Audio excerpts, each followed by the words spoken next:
for Mr. Valle to be called to the stand and tell me the truth, the whole truth, and nothing but the truth. Good afternoon, Mr. Valle. Can you tell us how old you are now? I'm 20 years old. Are you in school now? I'm not. Are you working now? I'm not. Did you complete high school? Yes. Where did you complete high school? I finished online at Foreign High School. And when did you finish online? 2023. Where did you go to school for high school before that? St. Joseph High School in Trumball. Were you at St. Joseph's High School from the time you were a freshman? Yes. Where were you before that? It's at East Shore Middle. Is that a public school that you've just described? Yes. The school that you went to for high school, St. Joseph's High School, is that a private school? Yes. Prior to going to St. Joseph's High School, had you been in the Milford Public Schools Yes. since you were a child? Did you grow up in Milford? Yes. Did you grow up anywhere other than Milford? I lived in Florida for 2 years. And who lived in your house with you as you were growing up? My 3 brothers, my dad, and my mother. Your 3 brothers, what are their names? Raul, Eric, and Oscar. Did you say the first one was Raul? Yes. You have a brother who's also named Raul. Yes. And can you just explain, is that a brother from, is that a half brother or is that a full brother? Full brother. The name was passed down from my grandfather. Do you go by a nickname? And what is that nickname? Tito, And what does that mean? like the younger. Is that like Pablito or Carlito? Yes. When you were at St. Joseph's High School, did you have a circle of friends? And who was in that circle of friends? Close to me, I would say James Albert, Tyler DaSilva. Those were the 2 I was closest with. Everybody else was on the football team, and I was close with them too, but not as close. That was Tyler DaSilva and somebody named James Albert. When was the last time you saw Mr. Albert? Yesterday, And when was the last time that you saw Mr. DaSilva? here in court. Did you have a girlfriend while you were at St. Joseph's High School? Yeah. And who was that? Mackenzie Traficante, And when did you and Ms. Traficante become involved with one another? my junior year, And what year was that? 2022. And did you date Ms. Traficante the entire school year? Say almost, not fully though. And did you have any hobbies while you were in school? Really just play sports, football, wrestling, hanging out with friends on the weekends or whenever I had free time. Were you into fishing or hunting? Yes. Which of those, fishing or hunting? My father. You're not a hunter. Where would you go fishing? My father owned a boat. We go into the ocean. Were you in the practice of carrying a pocket knife? Oh, but when we went fishing, it was not safe. Were you ever trained in how to use a knife? No. In May of 2022, where were you living? Same place you're living today? How long have you lived at that home? About 5 years, 6 years, around 5 to 6 years. You were in your junior year of high school in May of 2022. Is that what you told us? Had you started applying to any colleges yet? Yes. Which colleges? Currently in Florida. And you told us you knew a girl named Mackenzie Traficante because she was your girlfriend. Yes. And how did you meet Ms. Traficante? She was a cheerleader and I was on the football team, so I saw her quite often. And did you take her to the prom that spring? I did. Was that your prom or her prom? The prom. Why were you allowed to go? She was a senior, so it was her prom, and they're allowed to bring anybody they want, pretty much. And when did that prom take place? May 13th, 2022. May 13th, 2022. Did you attend that with any other couples or was it just you and Ms. Traficante? Yeah, I attended it with Tyler DaSilva and whoever he went with. You mentioned knowing a boy named Jack Snyder, Yes. and you mentioned going to the prom with him as part of a group. Yes. And who was Jack Snyder to you? Really was from a classmate. Was he part of your close friend group? So I was really close with 2 people, but I was friendly with everybody. Had you known Mr. Snyder since coming to St. Joseph's High School? No. And you told us that you knew a boy named Tyler DaSilva. Yes. Did you meet him when you came to St. Joseph's High School? No, I knew him before. And how long had you known Mr. DaSilva? Since I started playing football in Milford around the age of like 8, I would say. And in May of 2022, how old were you? 16 years old. So at that point, you'd known Mr. DaSilva for about 8 years, you think? Yes. Would you describe Mr. Snyder as a close friend? No. Would you describe Mr. DaSilva as a close friend? What makes him somebody that you would describe as a close friend? Simply everything. Tyler DaSilva. Every free weekend we had, we spent together. Parties together. Just together all the time, pretty much. Are you still close with Mackenzie Traficante? No. When was the last time you saw Ms. Traficante? In court. Here? Yes. When was the last time that you saw Tyler DaSilva? Here in court as well. And when was the last time that you saw Mr. Snyder? Here in court as well. From May 14th of 2022 until here in court, had you seen them at all? When was the last time that you were close with them? Before this all happened. So you say before this all happened. When we're talking about this all happened, we're talking about May 14th, 2022, are we not? Yes. Do you remember how that day began? Yes. How? It was the night before. Texted my girlfriend and arranged to hang out with her. That was Mackenzie Trafficante? Yes. Was there anybody else at home at that time? My mother and my younger brother. And did you have any plans with them for that day? Later at night, yeah, but for the day, no. And what were they doing that day? We're leaving to Florida on the same night to go visit my oldest brother and my nephew. Were you planning at that point to go with Ms. Trafficante for the day? Yes. And you mentioned that you had texted her. Did you end up making plans with her? Yes. And what did you do with Ms. Trafficante? We went to the beach and a little bit of hiking. When you say you went to the beach, can you tell us where? Milford Do you recall what beach that was? Beach. I'm sorry? Gulf Beach. Gulf Beach. And you say you went hiking as well. Can you tell us where you went hiking? I don't know, like a little trail through the woods and stuff and a little pier. And what time did you meet up with Ms. Trafficante that day? I want to say early afternoon, but I can't remember the exact time. How did you come to be with Ms. Trafficante? Did she drive to you? Did you drive to her? I went to pick her up. Did you have your own car? Did. And after going to the beach and hiking, what did you do next? At that time, it was later in the afternoon, and we went back to my house. In Milford? Yes. And what did you do when you got back to the house? Chill, relax, nothing special. Was there anybody else home when you got home? My mother and my younger brother. And what were they doing, if anything? I can't recall. Did you have any plans for that evening? At that time, no. You say at that time, no. Did there later come a time when you did make some plans for that evening? Yes. And how did that come to be? I believe Tyler had texted me about a party that was going on, and he asked me to come with him. That's Tyler DaSilva. And did you agree to go with him? Yes. Did Ms. Trafficante go along as well? Yes. And how did you end up going to that party? And where was that party? Shelton, 5 Lazy Brook Road. And did you know the people that lived at 5 Lazy Brook Road? At the time, no. And how did you get to that party? Jack came and picked me and my girlfriend at the time up. And when you say Jack, that's Jack Snyder? But you owned your own car? Yes. Why was Jack driving this group to this party? We all liked drinking, and he was mainly the one who would drive us around and stuff. So it was understood that there would be some underage drinking going on at this party? Did you bring your own alcohol? I did not. Did anybody in your party bring alcohol? Tyler DaSilva. Were you with him when he got that alcohol? He got it from his parents. We never stopped to get it. I couldn't hear the end part. We never stopped to get it.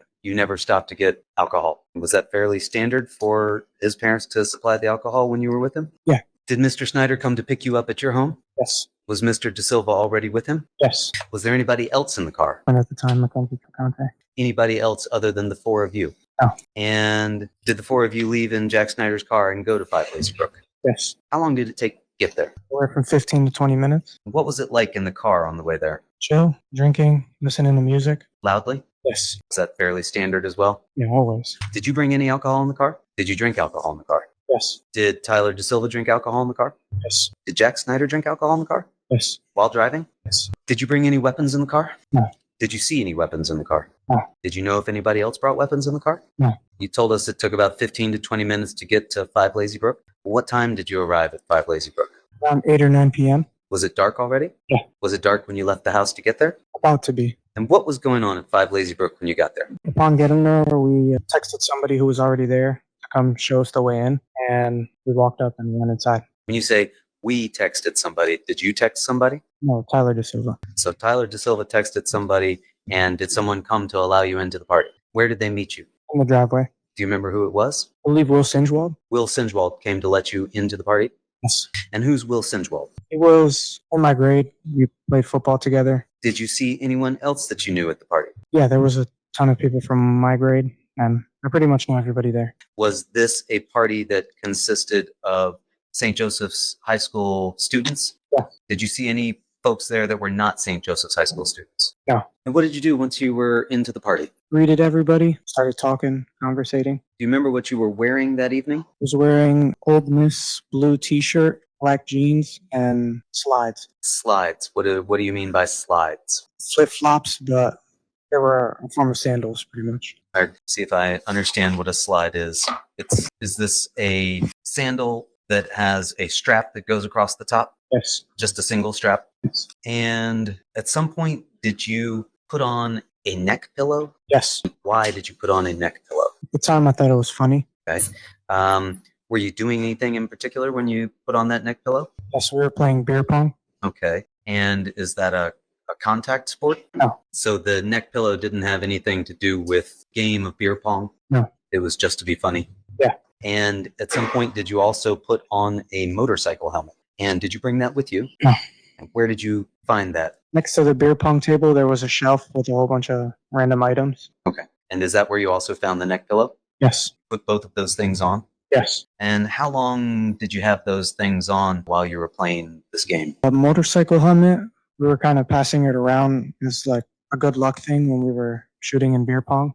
It's off and on. So you would take it off, you would pass it to whoever else was up to bat, so to speak? Yes. And the neck pillow, was that something that you also passed around, or were you the only one wearing that? No, I was the only one wearing that. How long were you there at the party just engaged in this behavior you've described? About an hour and a half. And after an hour and a half, did there come a time when some people arrived that you were not familiar with? Yes. And how did you become aware of these people? We were by the door. That side of the beer pong table was by the door of the garage, and they came up. When you say they came up, what did you see? 2 kids arrived and came up to the door. And what did those 2 kids do? At first, they just said that they were invited by Austin Leifer. Objections to what they said. Ask that it be stricken. Did you know either of those 2 folks? I did not. And did it appear to you that other people in the party knew who those 2 people were? No.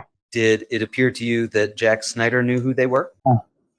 Where was Jack Snyder at this point? By the door. Where was Tyler DaSilva at this point? By the door. And did you see Jack Snyder interact with these 2 people who showed up? First, yes. What did you see Jack Snyder do at first? Just conversate. Did you see Tyler DaSilva interact with these people? At first, no. And what was he doing? We were still playing beer pong. So you and Tyler DaSilva were playing beer pong and Jack Snyder was interacting with these folks. Yes. And did there come a point when that interaction became aggressive between the 2 of them? Yes. And did there come a point when Mr. Snyder took a case of beer from one of the 2?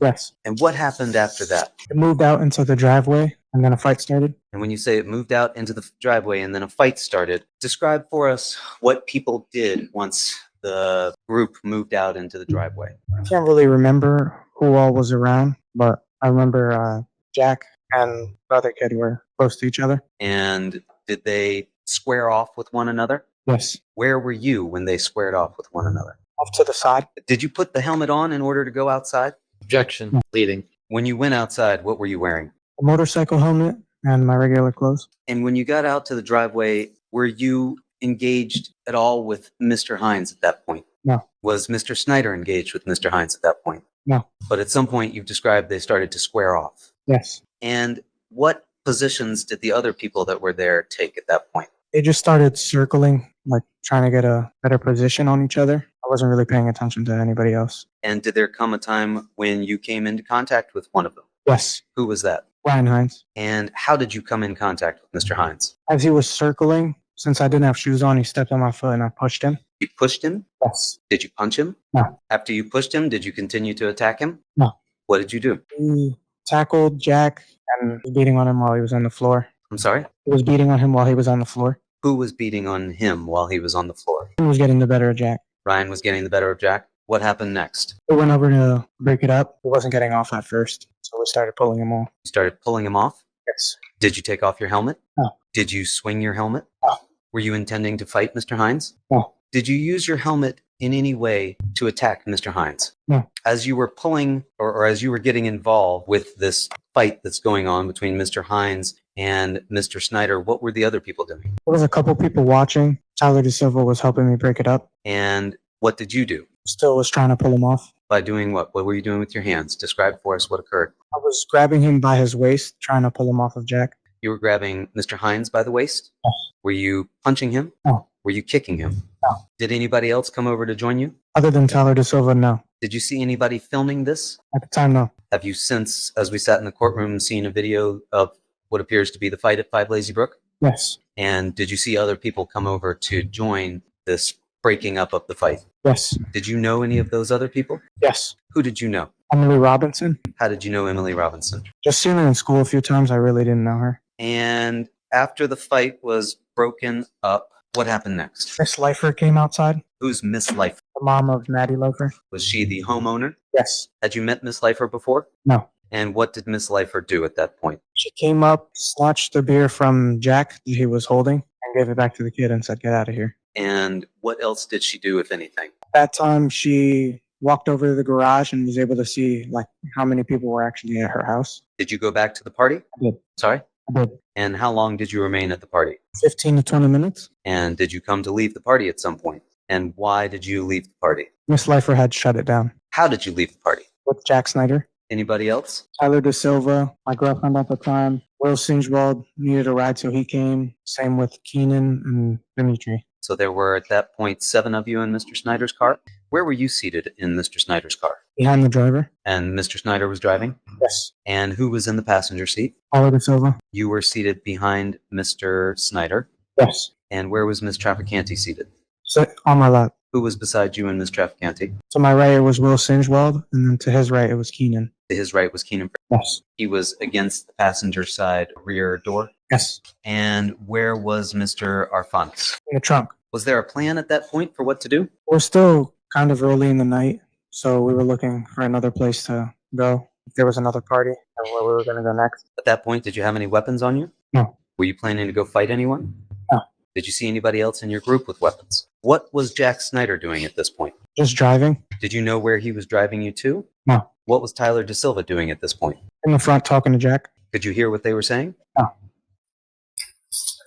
And what was the music like if it was on? Loud. And what were you doing at this point? Just talking to my girlfriend and Will. Conversating. And were you doing any texting at this point on your phone?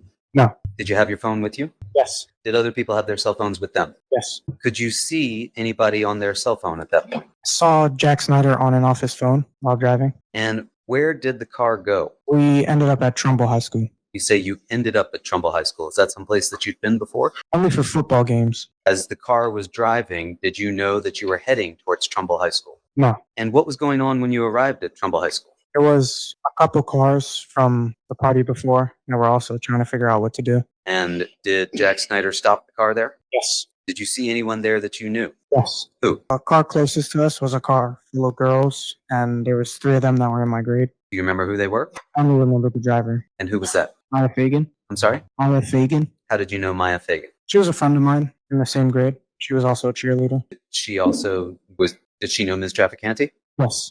And did Mr. Snyder park the car? Yes. And what did the people in Mr. Snyder's car do? Few people got out. No, I don't think anybody stayed in the car. Did you get out of the car? At one point, yes. And did Ms. Traficante get out of the car? Yes. And what did you do when you got out of the car? Talked to the car full of girls. And did you see what the other people were doing? I saw Jack and Tyler go over to another car, and I can't remember what Dimitri and Keenan were doing. You saw Jack and Tyler go over to another car? Yes. Do you know who was in that other car? Did there come a time when folks got back into Mr. Snyder's car? Yes. What led to people getting back into Mr. Snyder's car? Everybody was getting back in their cars, and I was assuming we had someplace to go now. You say you were assuming that you had someplace to go. Was there a plan at that point of where to go? One of the girls in the other car had told me about a Objection as to what they said. Without telling us what anybody said, and as you understood it, was there a plan to go somewhere else at that point when you got back into Jack Snyder's car? another party in Trumball. Another party in Trumball. Yes. And did you at some point become aware of a group chat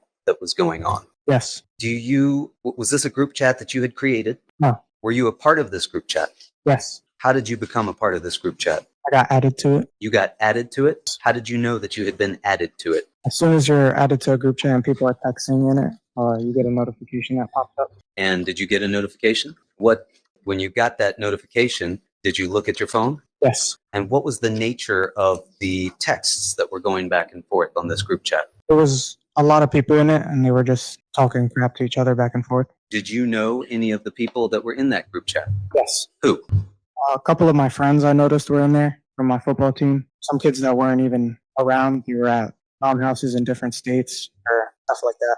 Did you ask Jack Snyder or Tyler DaSilva to add you to the group chat? No. Did you ask anyone to add you to the group chat? No. And what was the tone of the group chat? Not positive. It's just people talking shit to each other pretty much. Did you participate in the group chat after you were added? Yes. What was the nature of your participation in the group chat? Around the same time we were leaving Trumball High School, I texted in it. Do you recall how many texts you sent? No. Do you recall how many texts you received? No. This occurred while you were leaving Trumball High School? Around the same time, yeah. Did there come a point when you realized that you were not going to another party in Trumball. Yes. How did you come to realize that you weren't going to another party in Trumball? After driving for a little bit, Jack had turned down the music, and I asked him where we were going. And what did you learn from Jack at that point? He said it. Objection as to what he said. As to what Jack said. I asked what he learned. You just can't tell us what Jack said. It's what you learned on stage. What did you learn from Jack about where you were going or where he was driving the car? We were going to a house in Shelton, And do you recall what the address of the house in Shelton was? 43 Laurel Glen. Was that an address that you had seen in the group chat? Yes. Was that an address that you were familiar with before having seen it in the group chat? No. Had you ever been to 43 Laurel Glen Drive before? No. Did you know whose home that was? No. Did you remain in the group chat? No. When you say no, did you leave the group chat? Yes. And how do you leave a group chat? You click on the top, and then there's a little drop down that you can click leave. Is that what you did? Yes. Why did you leave the group chat? While they were going back and forth, there was a picture sent into the group chat. What was that picture? It was just a group of kids, and upon looking at the picture, I noticed that I recognized a few of the kids that were in the picture. How did you recognize those kids that were in the picture? A couple of the kids, I wouldn't say I was friends with, but I had seen them at other parties, drank together, stuff like that. Did you recognize any of those kids from 5 Lazy Brook? I don't remember. Did you understand that those were the same kids that were texting the address of 43 Laurel Glen Drive? Yes. Were those kids that you saw in that selfie kids from St. Joe's? No. Why did seeing that picture cause you to leave the group chat? I don't want problems with people I'm like cool with. Did Mr. Snyder continue to participate in the group chat? Objection. He says he left, so how would he know? If you There's know, no foundation. no, I just don't know. So I'll overrule it if you know. At the time, I did not know. Did you know if Mr. DaSilva continued to participate in the group chat? At the time, I did not know. What were you doing at this point in the car? Talking to Will, I think we were drinking. I can't really remember. Where was Miss Traficante at this point? Still on my lap. And did anyone in the car indicate that they knew where Mr. Snyder was driving? No? Did Mr. Snyder appear upset to you? A little bit. When you say a little bit, what about his appearance indicated to you that he was upset? At Trumball High School, there was a few people like teasing him for basically losing. Did Mr. DaSilva appear upset to you in the car? No. Did Miss Traficante appear upset to you in the car? No. Did Mr. Senjwald, Mr. Fanis, or Mr. Frasick appear upset to you while they were in the car? No. Did you notice another car following your car? No. And did Mr. Snyder ultimately drive the car somewhere and stop? Yes. Did you recognize where that was? No. What did you see when the car stopped? I saw a yard, and then kids started coming up to the car. When you say you saw a yard, had you ever been to that house before? No. Did Mr. Snyder indicate to you that he knew the people that were at this house where you'd stopped? No. Did Mr. DaSilva indicate to you that he knew the people at this house where he'd stopped? I'm going to object at this point. It's leading, and it calls for almost like a hearsay response as to what they indicated to him. I will overrule it based on the form of the question. Can you repeat the question? Sure. Did you have any indication that Mr. Snyder or Mr. DaSilva knew any of the folks that were at this house? Definitely not Jack. I think maybe Tyler said something. You see behind you an exhibit that's up there on the easel. Yes. On the easel behind you, Mr. Valley, it states Exhibit 52. Do you see that? Yes. And do you recognize that as the address which Mr. Snyder parked his car at? At the time, you couldn't really see much, so now I'm. Well, can you put us there? Describe for us what could you see when you arrived there? I wasn't really looking around. The only thing I saw was kids coming up to the car. How many kids did you see coming up to the car? I want to say it was like rows of people. There was about 10, and then at the max, it was probably 30. And what did these people that you saw do? At first, I had my window rolled up. I didn't know if I saw anybody I knew. Jack started conversating. Tyler started conversating. And then I saw somebody I recognized. Who did you recognize? Ricky Feola. How did you recognize Ricky Feola? Drank with him before at parties. Just hung out with him a couple times at parties that we were both invited to. And these people, did they stay on the driver's side of the vehicle? No, Where did they go? all around the car. Did they surround the car?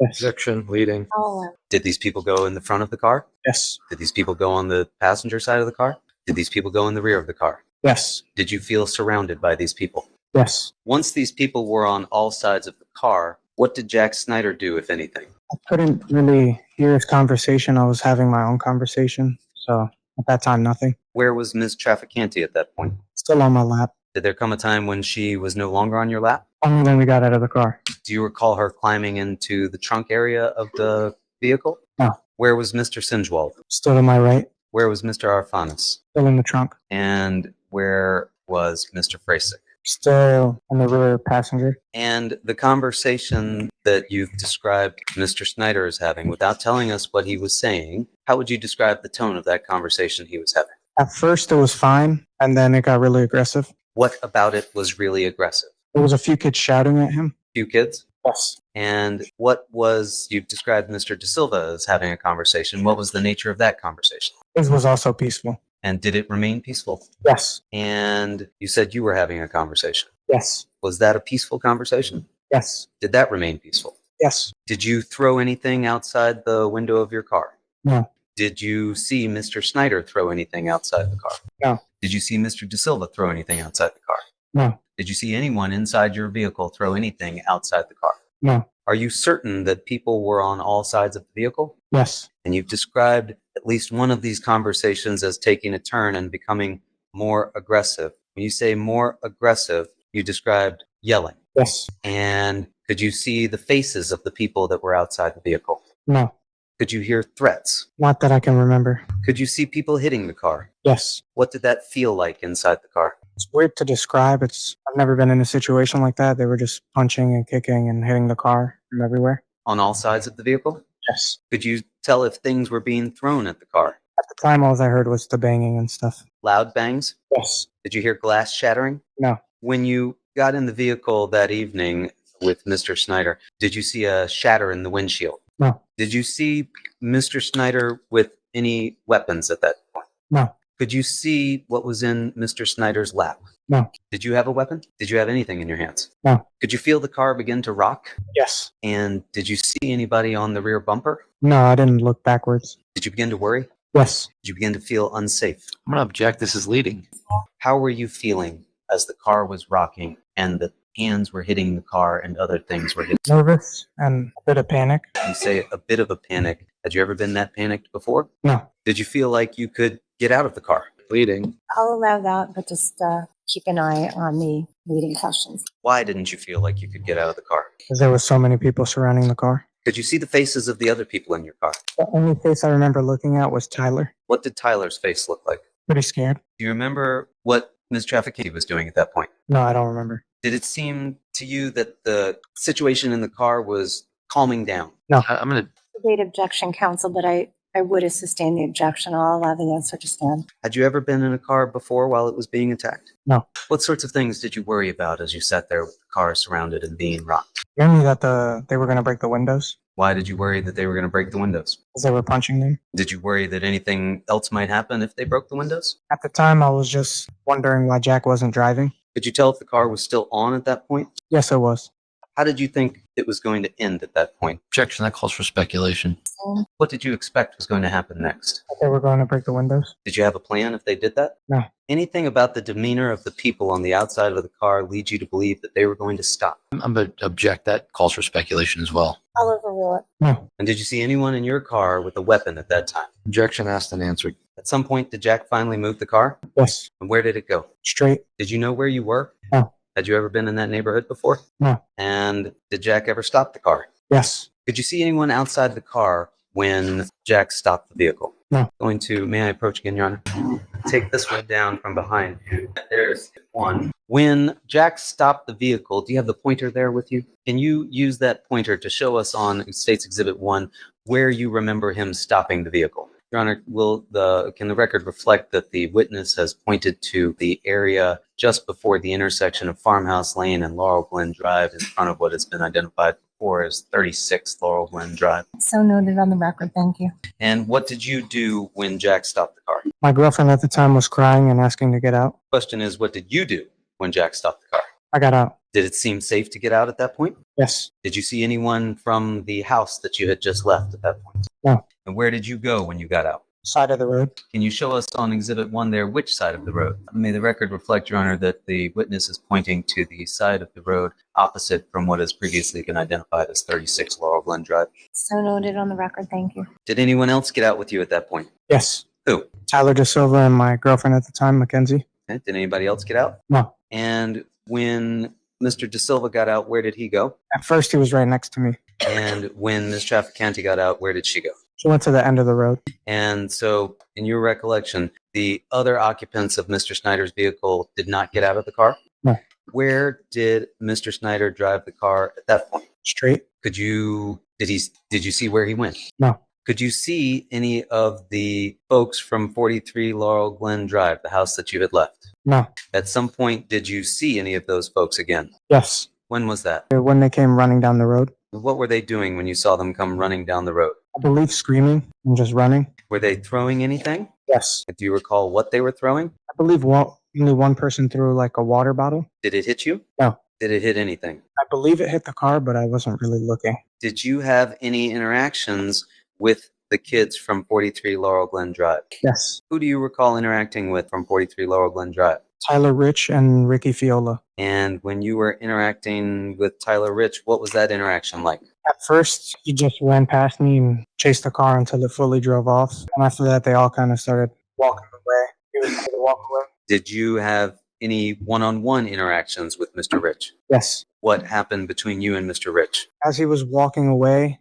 he came up to me and sprayed WD-40 in my eye. Did you do anything to him when he sprayed WD-40 in your eyes? No. Had you done anything to him prior to him spraying you in the eyes with WD-40? Did you see the can close enough to be able to identify it as WD-40? Yes. What did you do after he sprayed you in the eyes with the WD-40? I started holding my eye. Did you attack him? No. Did you have a weapon on you at that point? Yes. You did. Yes. What weapon did you have on you at that point? I had a knife in my pocket.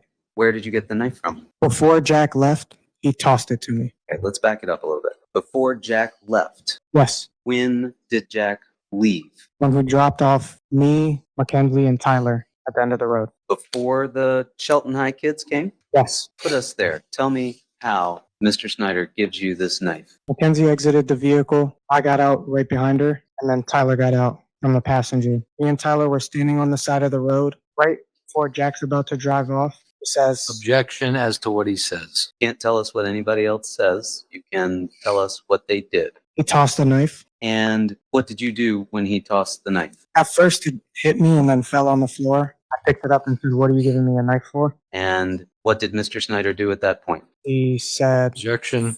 Here and I claim it not for the truth of the matter so much as the effect on the listener. I lay the foundation for that because I'm going to ask the jury to leave just individually. You're talking.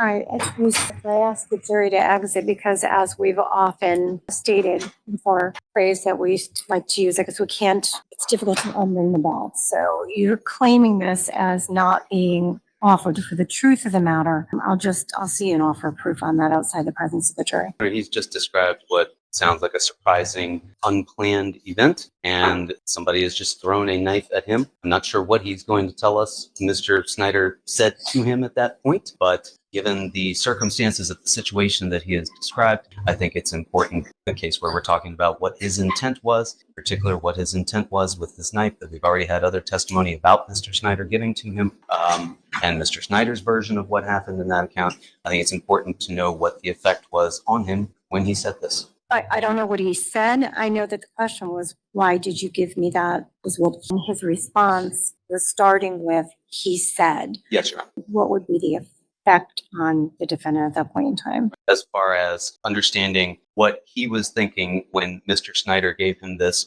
what Mr. Snyder is telling him as far as why he is giving that to him, I think in this situation and under these circumstances, whether or not it's true, whatever Mr. Snyder said to him, what the effect on him was. Why don't you establish outside the presence of the jury right now what the effect was on the listener, the defendant, from hearing whatever the statement is before I make a decision, and then I'll be heard by the state. What you've told us that Mr. Snyder gave you, you told us that you had just been thrown the knife by Mr. Snyder and you asked him, what did you give me this for, right? yes, And you were about to tell us what Mr. Snyder's response was, correct? yes. What was his response? He said something along the lines of just in case, and then it sped off. And what effect did that have on you when he said, just in case? Confused? And did that increase your sense of danger with the situation? I'm going to object to that. He just said he was confused. I don't think that it's even relevant at this point. If he's confused, he should just say, he testified to whatever he's testifying to, and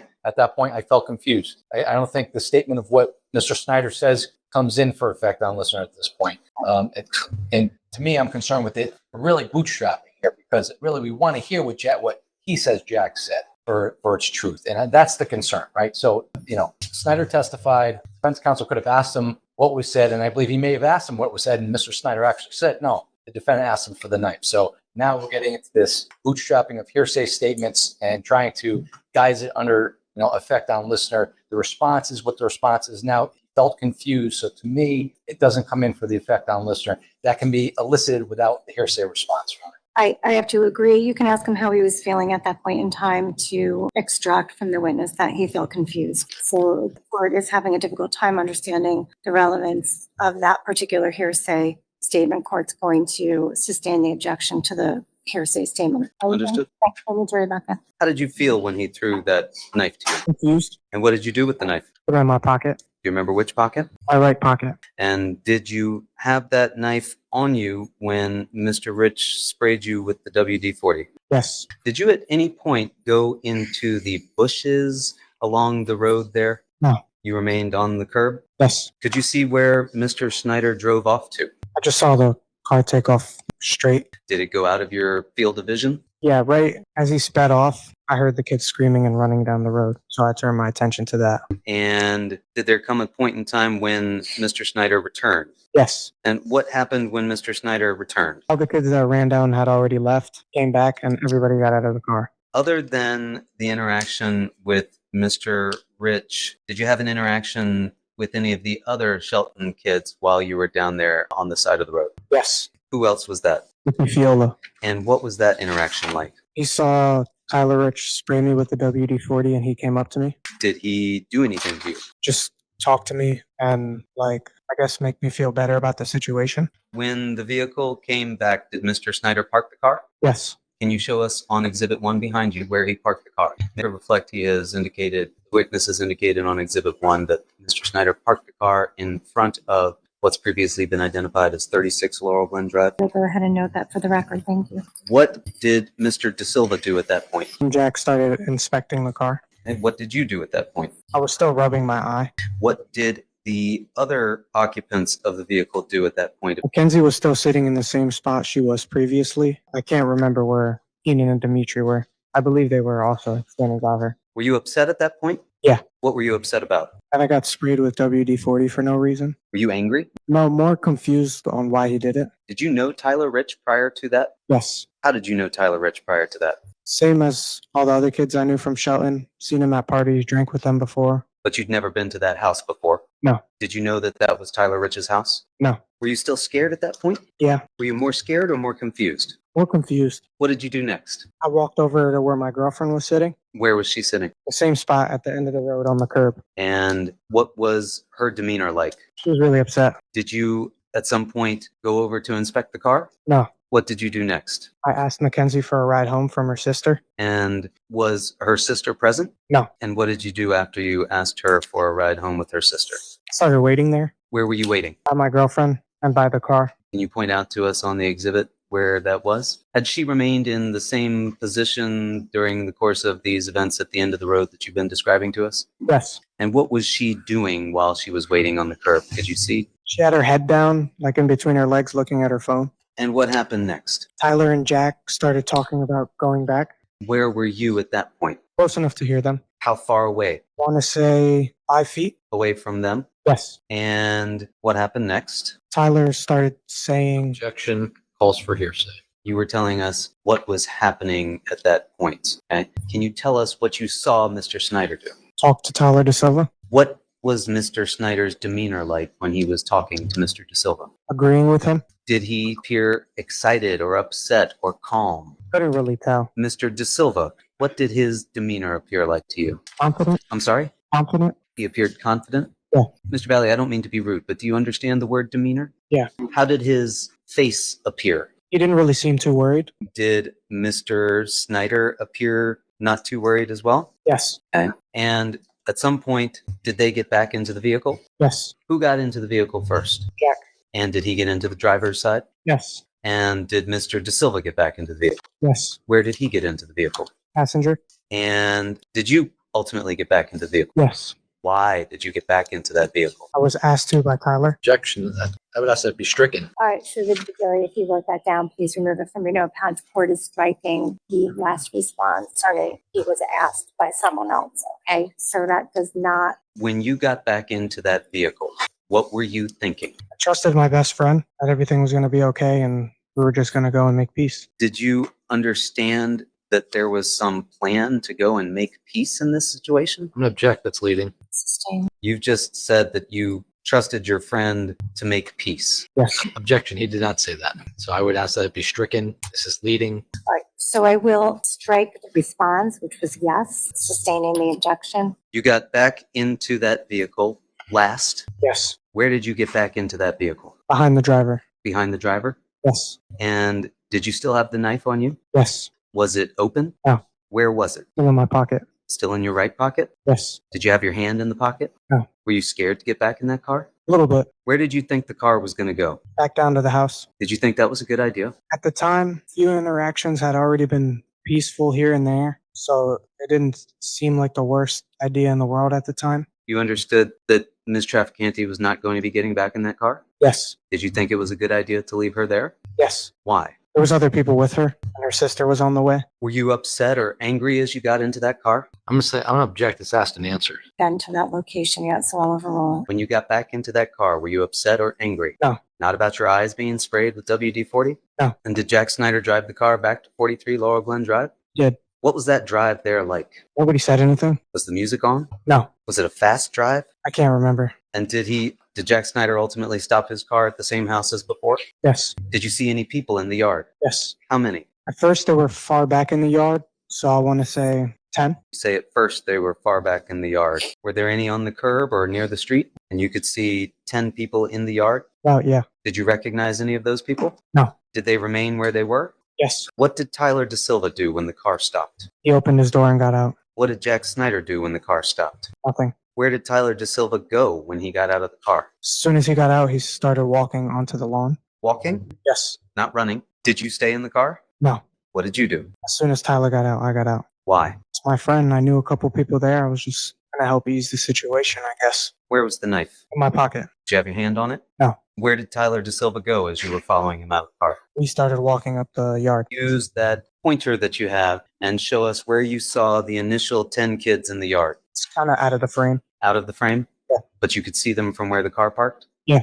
Where did Jack Snyder park the car? When you got out of the vehicle, was there anything blocking your path to the yard? I got out from this side, so no. You got out from the driver's side and walked around the car? So when you got out of the car, did you lose sight of Mr. DaSilva? For a second or two. So you came following behind him? Yeah. And where did Mr. DaSilva go when he got out of the car? We started walking. Can you show us his path of travel? Got out next to it. There was a car in here, so And he went onto the grass? Yes. And where did he go once he got on the grass, if anywhere? I met him around this area right here. Did you get up to where the red bush is? Did you get up to where the black truck is? No. Did you get any further than where the tree is in the middle of Exhibit 52? Yes. Where did you get up to? Around. And so you got just past where the tree is? Yeah. And then what happened? After we were approached by the first person, which was a girl, out of the way, and then we were approached by Tyler Rich and a whole bunch of other people. And how many people were you approached by that included Tyler Rich? At first, they were all in front of us. I'd say it was about 30 people spread out in a line almost. And when you met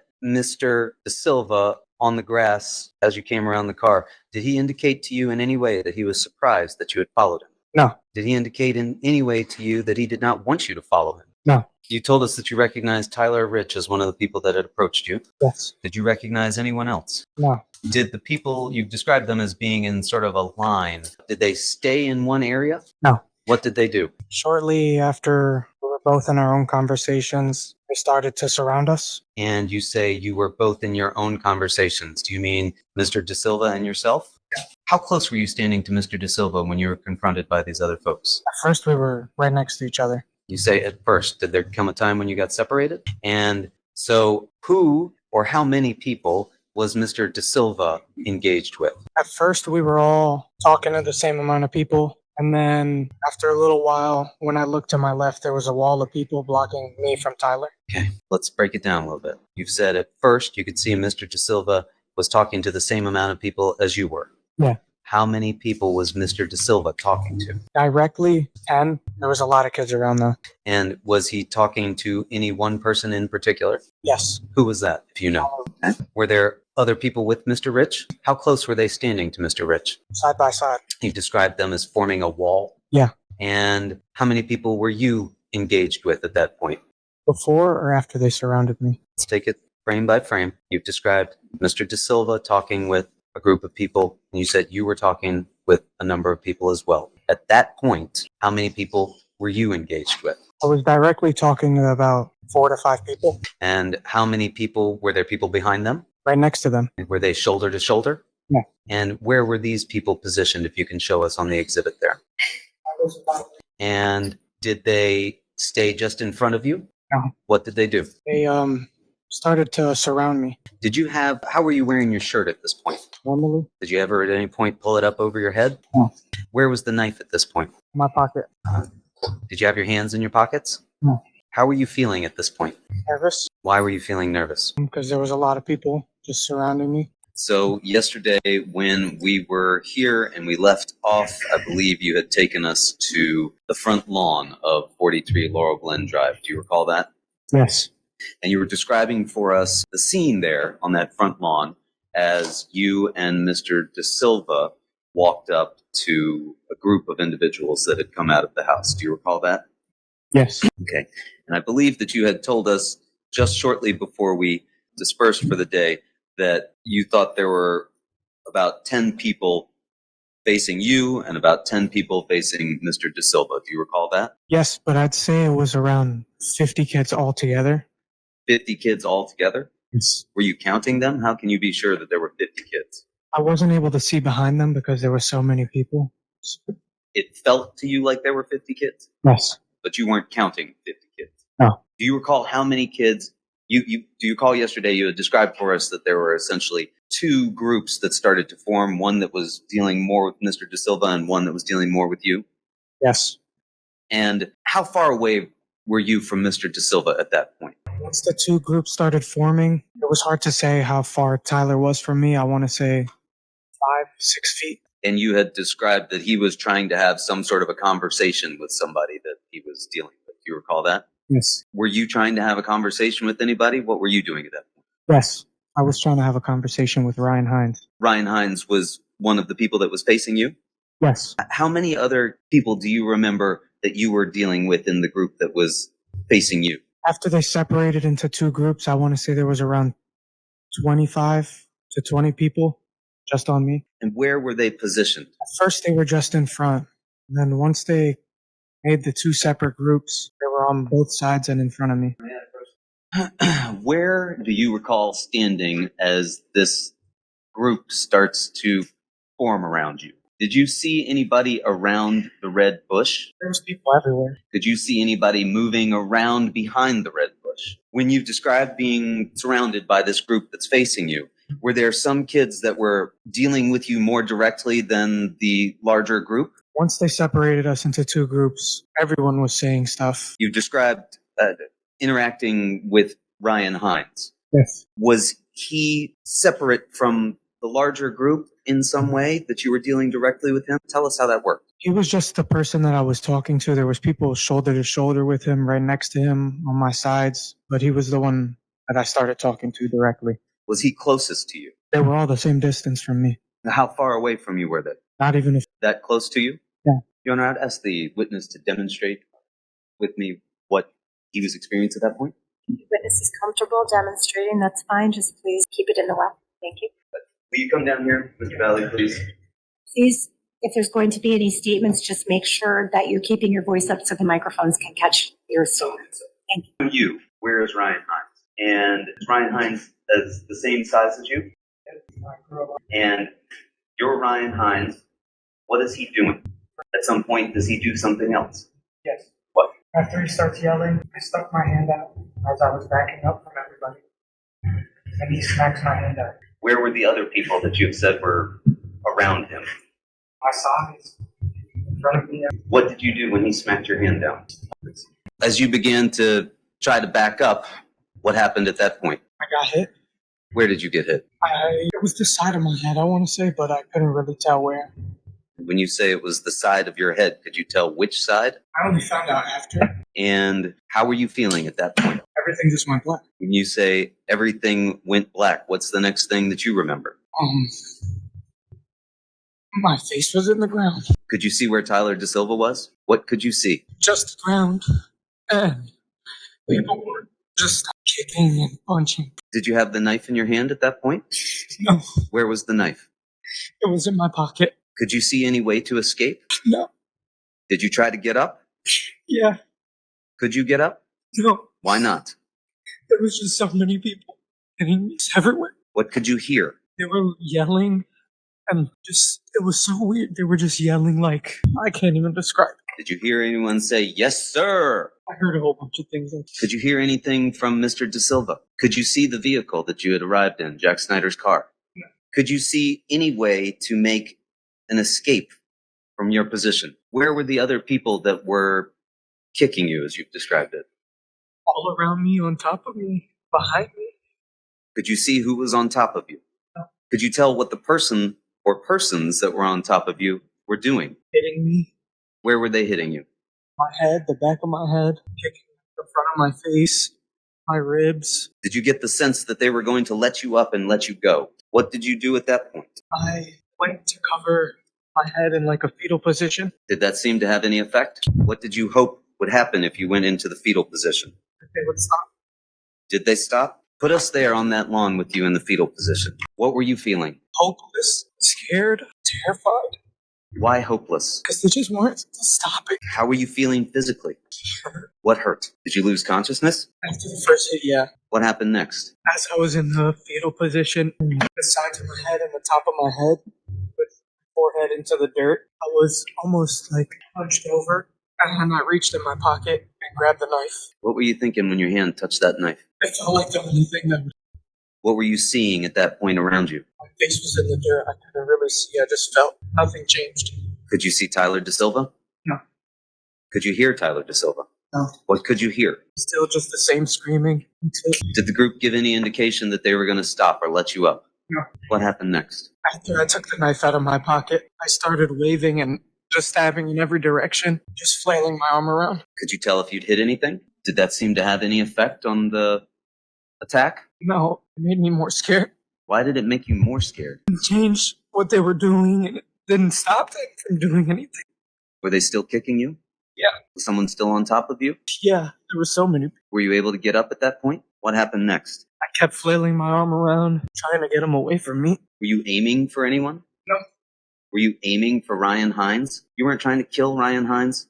No. What about Tommy Connery? You stabbed him 4 times in the leg. What were you trying to do to Tommy Connery? Did there come a time when it was just you and Ryan Heinz fighting one-on-one? No. Did there come a time when Tommy Connery separated you from Ryan Heinz and was just there with you one-on-one, standing up? No. Where were you the entire time you were flailing? How were you feeling while you were flailing around with that knife? More scared than before. Terrified. Just, it didn't make them stop even though I was flailing around a knife. Could you tell how many people were around you at that point? No. What happened next? It's in flashes, but I just remember getting shoved into the car. Did there come a point where you were able to stand up? How did you get shoved to the car? I remember while I was in the fetal position and like flailing my arm around, I like rolled on the back of my heels and tried to jump backwards. Tried to jump backwards? Yeah. Can you show us what you're talking about down here? Yeah, so I was like this, Okay. into my heels, myself backwards. What happened? It didn't work. What do you mean it didn't work? There was people behind me and there was nowhere. Were there people over top of you? Yeah. What do you remember that being like? Chaotic, scared. So there came a time when you were able to stand up. Do you recall that? No, I just remember somehow I got thrown into the car. You got thrown into the car? Yeah. Could you see Tyler DaSilva at that point? At one point, when I was at the car, I looked over and I saw Tyler DaSilva. And what did you see Tyler DaSilva doing? He was also on the ground getting beat on. Could you tell how many people were beating him while he was on the ground? I can't give a number. And do you recall how many people were around you when you got shoved into the car, as you described it? As soon as I looked back, the first thing I was looking for was Tyler. Did you see any of the people that had just been attacking you? Yeah, Where were they? Right on the edge of the lawn on the curb, somewhere on the street going back. Did you see Ryan Heinz anywhere? No. Did you know Tommy Connery before this? No. Did you know Ryan Heinz before this? No. Did you know Faison Teal before this? No. Did you know Jimmy McGrath before this? No. You say you remember getting shoved to the car. Did you make it to the car eventually? Yeah. And what did you do when you were at the car? As soon as I looked for Tyler, I saw him getting beat on. What was Jack Snyder doing? Nothing. Did he say anything when you went to the car? I didn't even open the car door all the way. Why didn't you just get in that car and leave? I saw my best friend. Somebody that loved. Nobody was helping him. How did you feel? It was still terrible, but I couldn't just let him be there alone. I felt like I had to save him. Did you think that Jack Snyder was going to wait for you if you went back in there? As to what Jack Snyder was going to do. Did you have any indication that Jack Snyder was going to wait for you? No. You didn't open that door at that point and take out that knife and then go back and stab those 4 kids? No. You already had that knife when you'd been attacked on the lawn the first time. Yeah. Are you sure about that? Positive.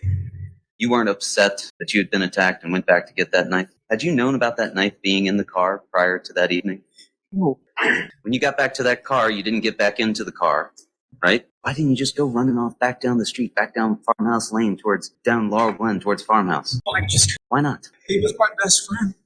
Looked at him like a brother. What kind of man would I? To just leave him there? What did you worry might happen to him if you left? If he was in the same situation as me, oh, it was. I'm going to object. Calls for speculation. It's what would happen to Tyler? What were you worried about if you left and ran down to the end of Laurel Glen and Farmhouse? That Tyler wouldn't have made it out of there. What happened next? I found myself right on the edge of the grass and the curb. How did you get there? Just remember being there. I think I ran over. What did you see when you got there? Just another wall of people. Did you see Tyler DaSilva? No. Did you cross paths with Tyler DaSilva? Yeah. You say another wall of people. Did you see Mr. Heinz, who had been on top of you before? I think so. Did you recognize any other people that you saw there? I saw a lot of people I didn't recognize, but I saw Matt Lockovich. How did you know Matt Lockovich? I've seen him at other parties before. Did you go to school with Matt Lockovich?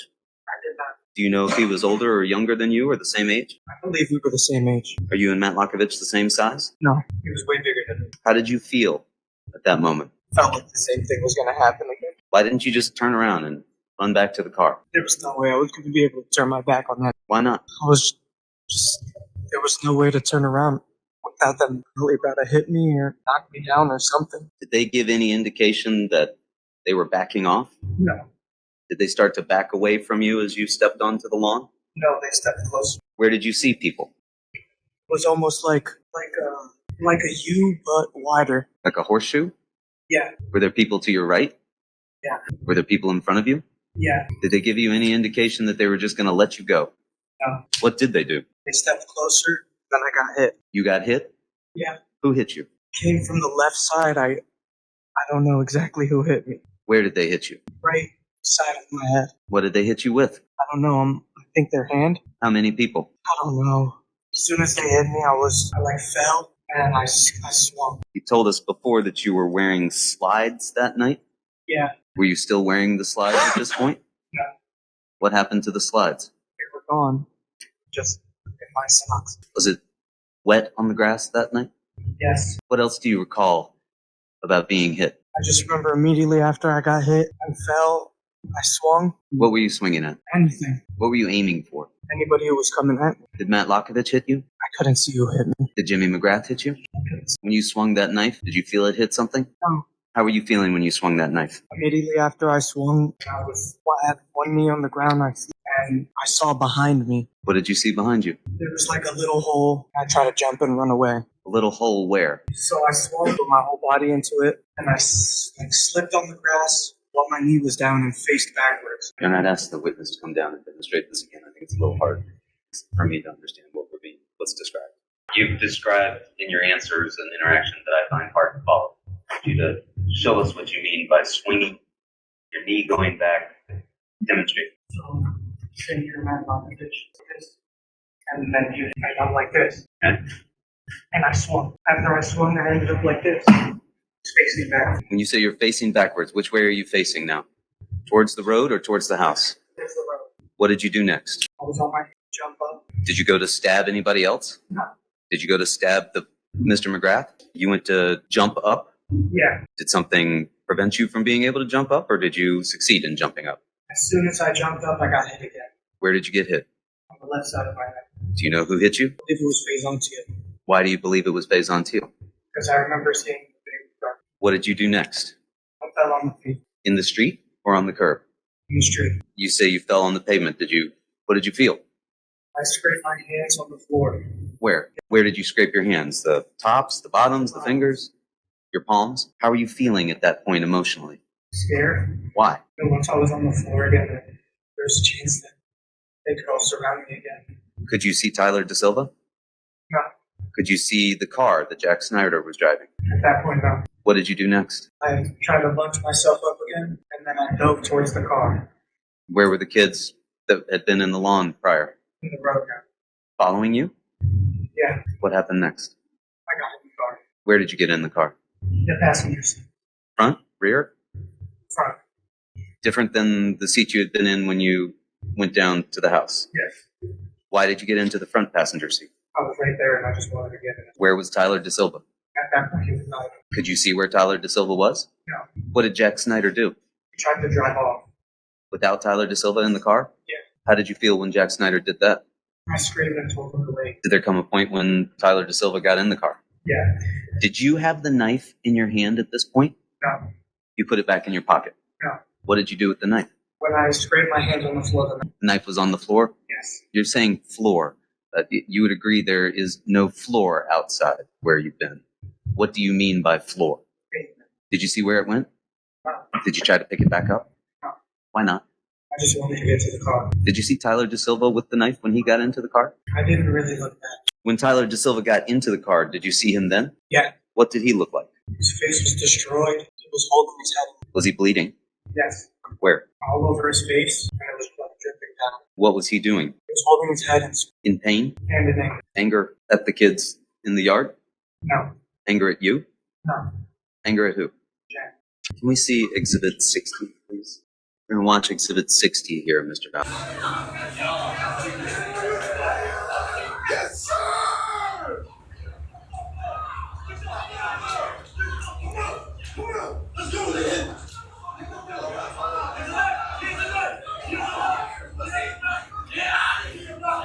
Mr. Valle, you would agree that that video does not show the initial punch that you've described to the side of your face when the groups were standing up initially, correct? Yes. But you did see there at least one fight that's going on the ground, correct? Yes. That's not you. Who's that? What was going on while we see Tyler DaSilva being beaten on the ground there before we see you back at the car? I was getting beat on. Could you see yourself in that video? At the beginning, you can see him attacking. Is that the splitting up of the two groups that you've described? Yes. One stayed to, as we look at that, the left of the screen, and one went over to the right of the screen? Yes. As this video ends, we see a figure that's on the far right of the frame, but we don't see you, correct? Yes. Where was that figure standing in relation to the U or horseshoe shape that you've described? On the end. When you say the end, what do you mean? On the end of the horseshoe. Was there somebody to that person's left? Yes. Was there somebody across the way from that person behind you? Yes. Did you know who that person was that was on the far right that we can see there at the end of the frame? No. Do you know now that that's a person named Jimmy McGrath? Yeah. You did not know him that evening. You described getting back into Jack Snyder's car. Tyler DaSilva gets into the car. How were you feeling physically as you're sitting there in the car? I was in a lot of pain. Pain where? My head, and the main thing I was noticing was my ribs.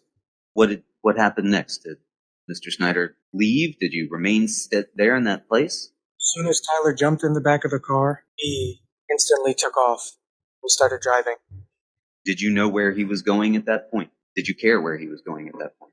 No, I just wanted to get out of there. And where did Jack Snyder drive the car? He was just driving straight. Then at one point I told him to stop the car. Why did you tell him to stop the car? I wanted to check my ribs. You wanted to check your ribs? Yeah. Why couldn't you check your ribs just sitting there in the seat? Because I wasn't able to stand up and look at my whole body. Did he stop the car? Yes. What did you do? Opened the door, immediately got out and used the car light, lifted up my shirt. Used what car light? As soon as you open the door, the car light turns on. I was facing the car, right in the where the door turns, lifted up my shirt, looked at myself, and then jumped back in the car. I want to be sure we understand this. You say you're using the car light. Do you mean the interior car light or the headlights on the car? Interior car light. So you're facing into the interior of the car? Yes. And what do you do? Lift up my shirt and look at myself. And what did you see? A whole bunch of bruises, but it felt way worse than what it looked like. As you're standing there, did you take the knife out of your pocket and throw it into the woods? I didn't have the knife at that point. You didn't have the knife at that point? No. Where was the knife? To my understanding, it was on the pavement back over at 43 Laurel Glen. Did you make a plan to go back and get the knife? No, Why not? I didn't want to go anywhere near that house. Did Jack Snyder indicate to you that he wanted his knife back? No, What happened after you got out of the vehicle and used the interior light to inspect your midsection? lasted like a second or two, and I jumped back in the car. What happened after you jumped back in the car? Jack started driving. Did you know where he was going? How were you feeling at that point? Still terrified and shocked, and I looked down and I was shaking. What was Tyler DaSilva doing? I was still screaming at Jack and holding his head. What was Jack Snyder doing? Nothing. Did there come a time when the car stopped again? Yes. Did you recognize where you were at that point? No, I just saw a car I recognized, which was Mackenzie's sister's car. Who is Mackenzie's sister? Madison Traficante. And where was that you saw her car? I just remember seeing it in the street. Was that a street that you recognized from earlier in the evening, or was this somewhere else? I can't remember. I just remember seeing the car and instantly wanting to get out and go in that car. And what did Jack Snyder do at that point? Stop the car and let me out. And what did Tyler DaSilva do at that point? I didn't turn around. I don't know. What did you do? I went over and I got into Madison's car, Where? behind the passenger seat. Who else was in the vehicle when you got in? Keenan and Dimitri. Keenan Frasick? Yes. Dimitri Arfanis? Yes. Will Sinjwald? No. Will Sinjwald was one of the people that had come with you earlier in Jack Snyder's car, correct? Yes. He wasn't in Jack Snyder's vehicle when you got out of it? No. And he wasn't in Madison's car when you got into it?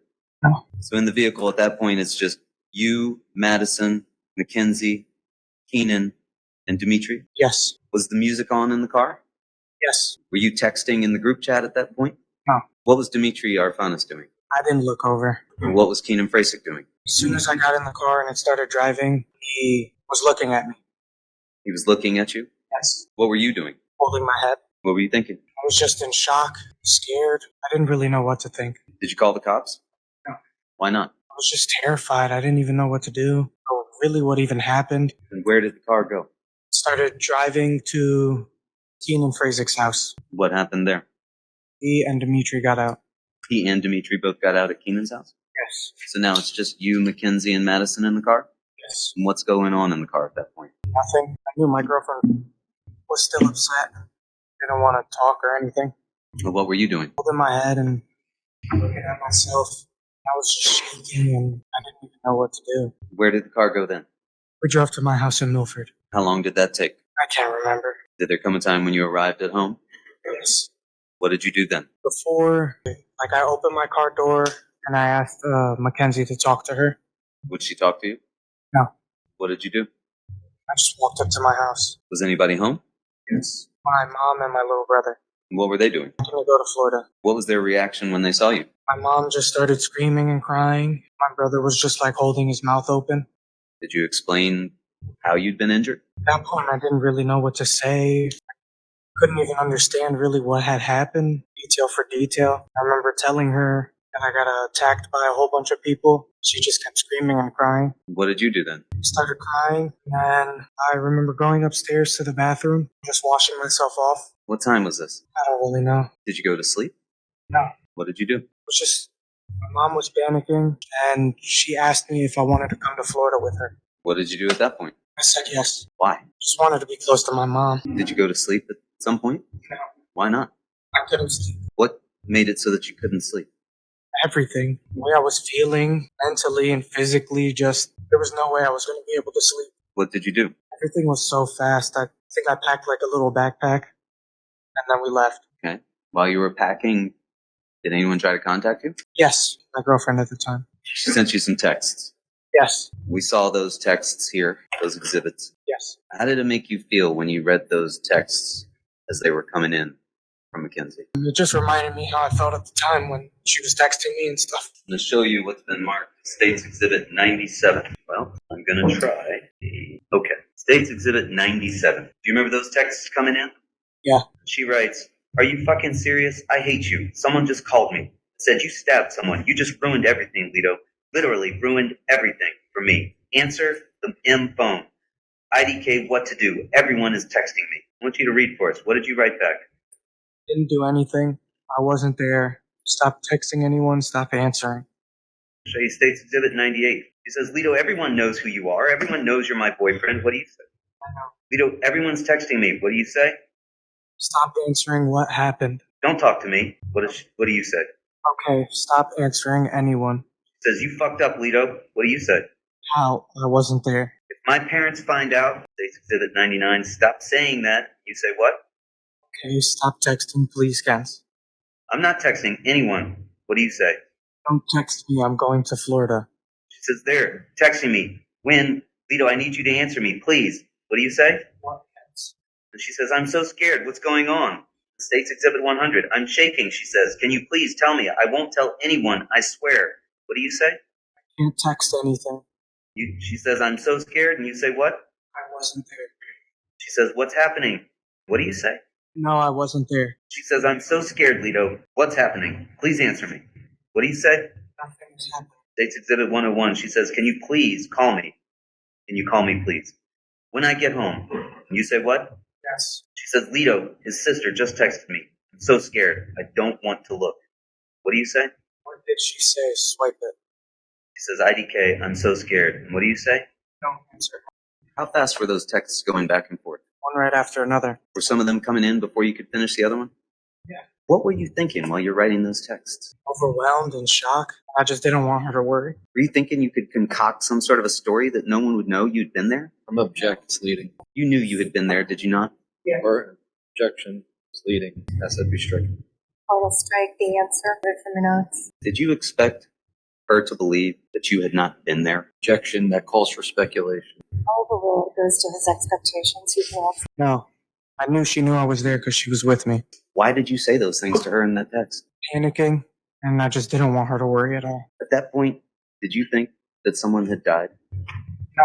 What did you do after this chain of texts? I remember trying to call Tyler, Tyler DaSilva? Why did you try to call Tyler DaSilva? see if he was okay, what was going on. Called him 3 times, but he never answered. Have you spoken to Tyler DaSilva since that night? What did you do next? Went with my mom, we got in the car and we drove to the airport. Where did you go? Florida. Was that the next day, May 15th? Yes. What did you do when you got to Florida? We were getting out of the airport and we were going to a car rental. And that's when I found out what had happened. When you say what had happened, what did you find out? Like the injuries and stuff. What did you find out? How did you feel when you learned that? I kept saying, no way.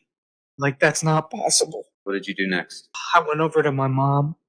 I told her. Did you stay in Florida? Yeah.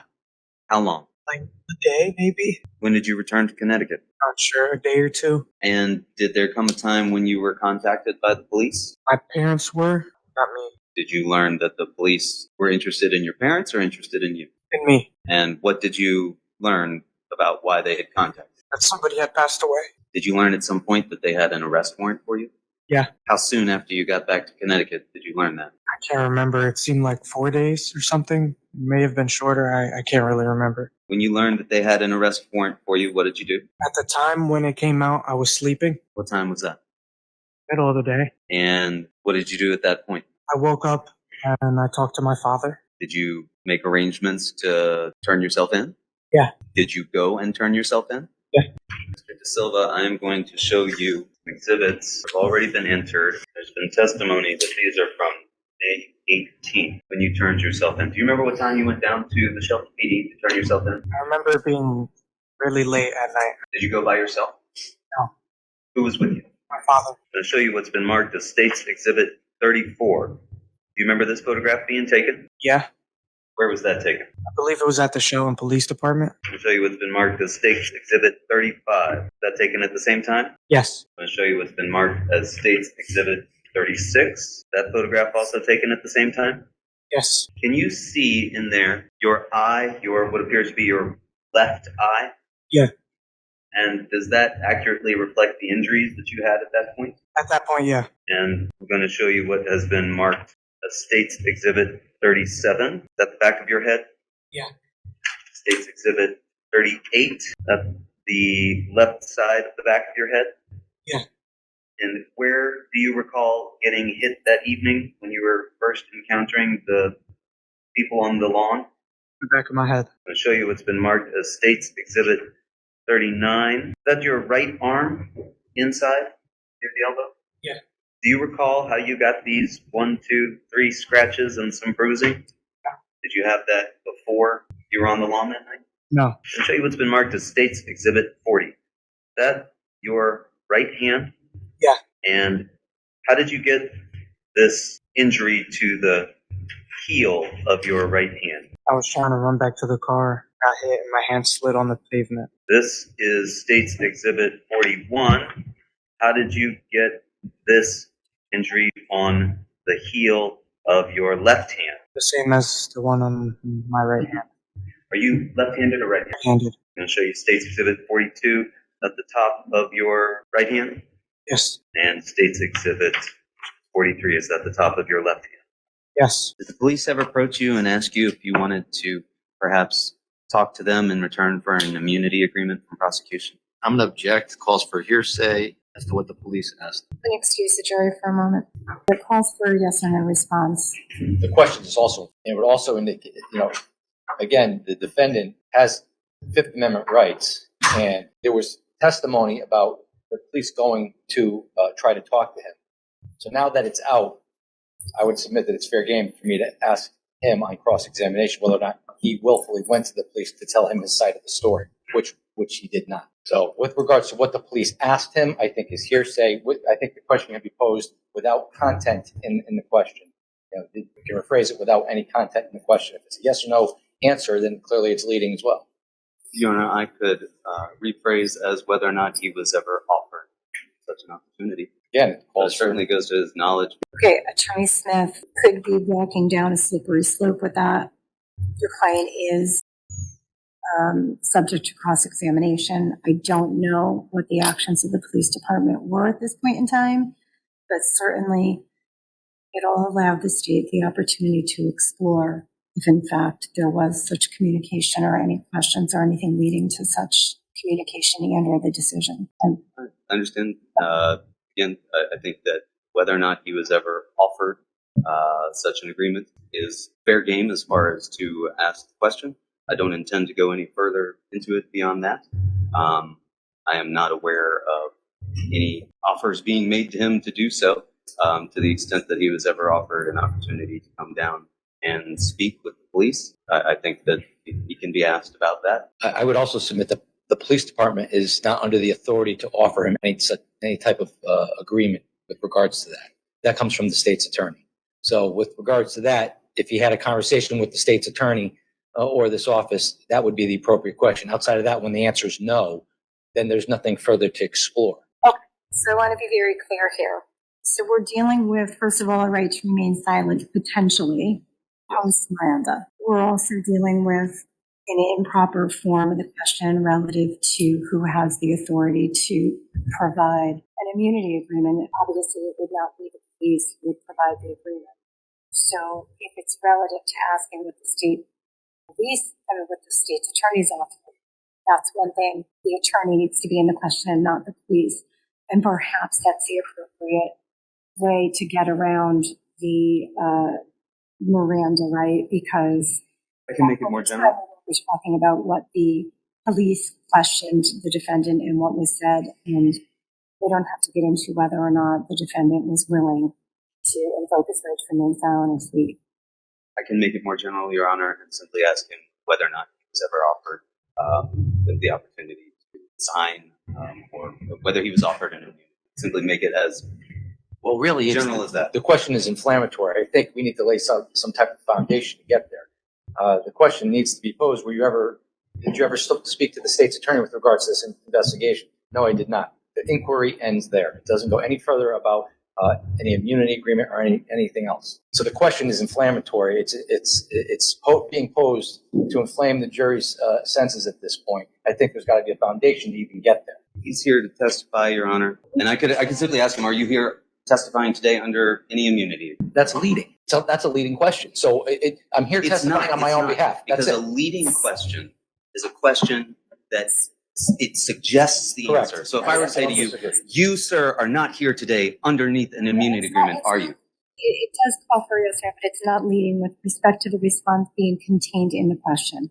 I will allow that question. The state's attorney is going to have an opportunity to cross-examine.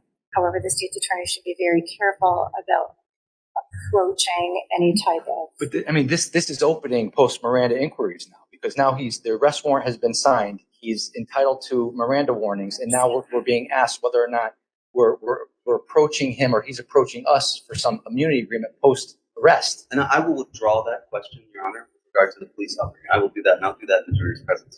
But I do think that it's fair for me to ask him, sir, are you here today testifying under any immunity? I don't see how that's See this cross-examination. If you offered one, you offered one. Well, my concern now is if that is the question, I think it opens the door to any post Miranda question. That's all I'm saying. In other words, I should be able. Let me get into that a little bit further. Are you telling the court outside the presence of the jury that you did offer an immunity agreement? Because if you didn't, then it ends there. There was no such conversation. It never was had. So if the conversation was had with this defendant, then it makes the subsequent question relevant. This question is not relevant. It's just, why are you here today? I'm here to testify. That's it. It has nothing to do with immunity. I think his incentive to be here and testify, and whether or not he's testifying under an immunity agreement is fair game. Other witnesses have been here. I mean, That's about it. the jury can infer he's not under an immunity agreement because he's charged with homicide and 3 counts of assault. So really, the question is inflammatory. He's being prosecuted. He wasn't charged with 5 lazy broke. So That can we approach, please? that's the presence of all jurors. Attorney Smith, you may Thank you, Your Honor. Last question is withdrawn. Mr. Valle, you're here today testifying voluntarily. Yes. No promises, threats, anything like that have been made against you. No. Are you asking if I was offered? Objection. Ask that it be stricken. But anything after yes, no, in response to the answer is going to be stricken from evidence. It's non-responsive. Thank you. Had you ever seen Jack Snyder's knife before that night? No. Have you ever seen Jack Snyder's knife since that night? Had you ever used a knife as a weapon before that night? No. Had you ever met Ryan Heinz before that night? No. Had you ever met Faison Teal before that night? No. Had you ever met Tommy Connery before that? Ever met Jimmy McGrath before that night? No. You told us before that you knew some of the folks at that party on social. Do you remember telling us that? I believe so, yes. What in the world does that mean to know somebody on social? On social gatherings, like parties, on social media, it's that kind of thing. Even these folks that you say you knew on social, do you feel like you knew them well? No. Did you want to kill any of those kids? Did you want to hurt any of those kids? No. What did you want to do when you were down there on that ground and all those fists were punching you and those legs were kicking you? Get them away from me. Why did you use that knife that Jack Snyder gave you? I'm going to object. This is asked and answered. Felt like the only thing that was going to help me get out of that situation. Thank you, Mr. Valle. Nothing further. Thank you. 14th of 2022, you go to Lazy Brook Road for a party at Madigan Leifer, correct? Yes. That's you to the right there in the Ole Miss football shirt, Yes. light blue shirt, Yes. black pants with the helmet on, right? Yes. You said that you got there around what time? I want to say around 9 or 10. People arrived at some point after an hour and a half. Yeah. Ryan Heinz and Griffin Marcinzik, you didn't know them, right? No. Those are the 2 that showed up at Lazy Brook Road at that point, right? Yeah. And when they got to Lazy Brook Road, Jack, Tyler, and yourself confronted those 2, right? When I first got there, no. Because Madigan Leifer didn't want anybody else in her house. So you were under the assumption that if they left, you guys could stay, right? No, she asked everybody by the door. I'm gonna move to strike as non-responsive as to what Madigan Leifer said. How long was Ryan and Griffin at Lazy Brook before you, Jack, and Tyler got involved? I want to say a couple of minutes. Couple minutes, right? So they show up. Ryan walks down with his beer in his hand, right? And at some point, you talk to Ryan and Griffin with Jack and Tyler, right? Yes. And at some point in time, you say to them, "You can come in if you give me some beer," right? I was the only one who said that. You're the only one that said that. Yes. And Jack and Ryan gave you a beer, right? He did not. And at some point in time, it got heated between the three of you and Griffin and Ryan, right? Just between Jack and Ryan. And at some point in time, that went outside, right? Yes. So within the span of a few minutes, it went from give me a beer to going outside into the driveway, right? Yes. And out in the driveway, there was a group of people surrounding the area, right, from the party, Scattered, yes. right? And there were about 30 people at this party. Inside, I think there was more. There was 30 people inside, and then there was maybe 20 outside. No, there was probably like 10 people There outside, was only 10 people, including you, or 10 people including me. Okay, and who was outside? At the time, I didn't really like look at faces. Right, you weren't paying attention, right? Yeah. You just kind of scanned the area and you said, "Oh, there's about 10 people here," right? No, I didn't really look around to see You them. have no clue who was outside then at that point. That's what you're telling us? Yeah. You don't know if there were girls outside or boys outside at that point, right? No. You just know that there were bodies. You weren't paying. Yeah. When you go outside, at some point there's an argument going on between Ryan and Jack, right? Yeah. And you're witnessing it. Yeah. And you're outside, in fact, with this helmet on at the time, are you not? Yes. And when you're outside and you're looking at this argument that is going on between Jack and Ryan, at some point in time they square up, right? Yes. And they square up because they're going to fight for the beer, right? Jack had taken the beer from him at that point, Yeah. right? And he wanted his beer back. Ryan wanted his beer back. Yes. And when they square up, Ryan's standing squared up to Jack. Jack's across from Ryan, right? Yes. And to Jack's back left is Tyler DaSilva, correct? Yes. And behind Ryan is you, right? Off to the side, yeah. Right? And you're wearing that helmet at that point, right? Yes. And you testified on direct examination. They squared off. Heinz stepped on my foot and I pushed him. Do you remember saying that? Yes. You pushed him. Yes. I want to show you State's Exhibits 58. This person right here to the left in the blue shirt. Who's that? Tyler DaSilva? So this person right here is who? And Tyler DaSilva. this person in the red is who? Jack Snyder. So right now you're behind. We can't see you, but you're right behind Ryan Heinz, right? Yes. All right. Stop. Is that you pushing Ryan Heinz in the head?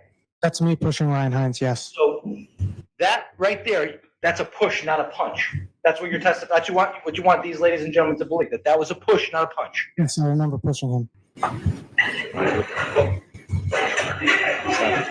So right there, what you want these ladies and gentlemen to believe is that you just pushed Ryan in his head, not punched him. That's what you're telling them. I'm saying that I remember pushing him. But the video would contradict what you want these ladies and gentlemen to believe at this point, correct? I remember pushing him. But the video, that's not responsive to my question. The video does not corroborate what you just told these ladies and gentlemen of the jury, correct? I just remember pushing him. Non-responsive.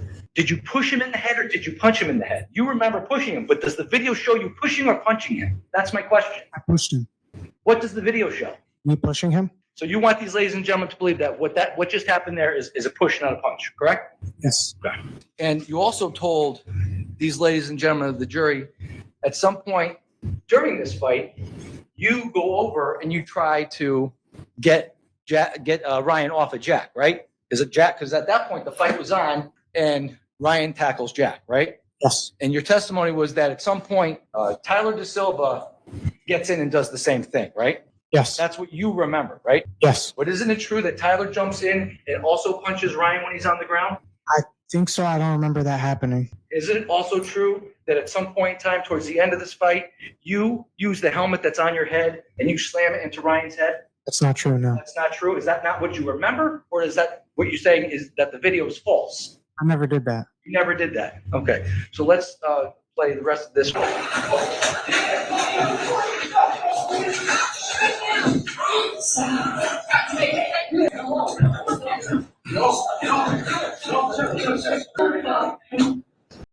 That's you right there, right? Yes. And you have a helmet on, right? I had the helmet on a lot at the time. Okay. Now you just saw the helmet slam down on Ryan, right? And you heard the crack of the helmet on Ryan's head? I didn't slam the helmet down on him at all. So you want these ladies and gentlemen to believe that you did not slam the helmet into Ryan's head when he was on the ground. Yes. Is that what you remember, or are you saying the video is false? I don't really see that in the video. So here's the punch, or what you're saying is a push.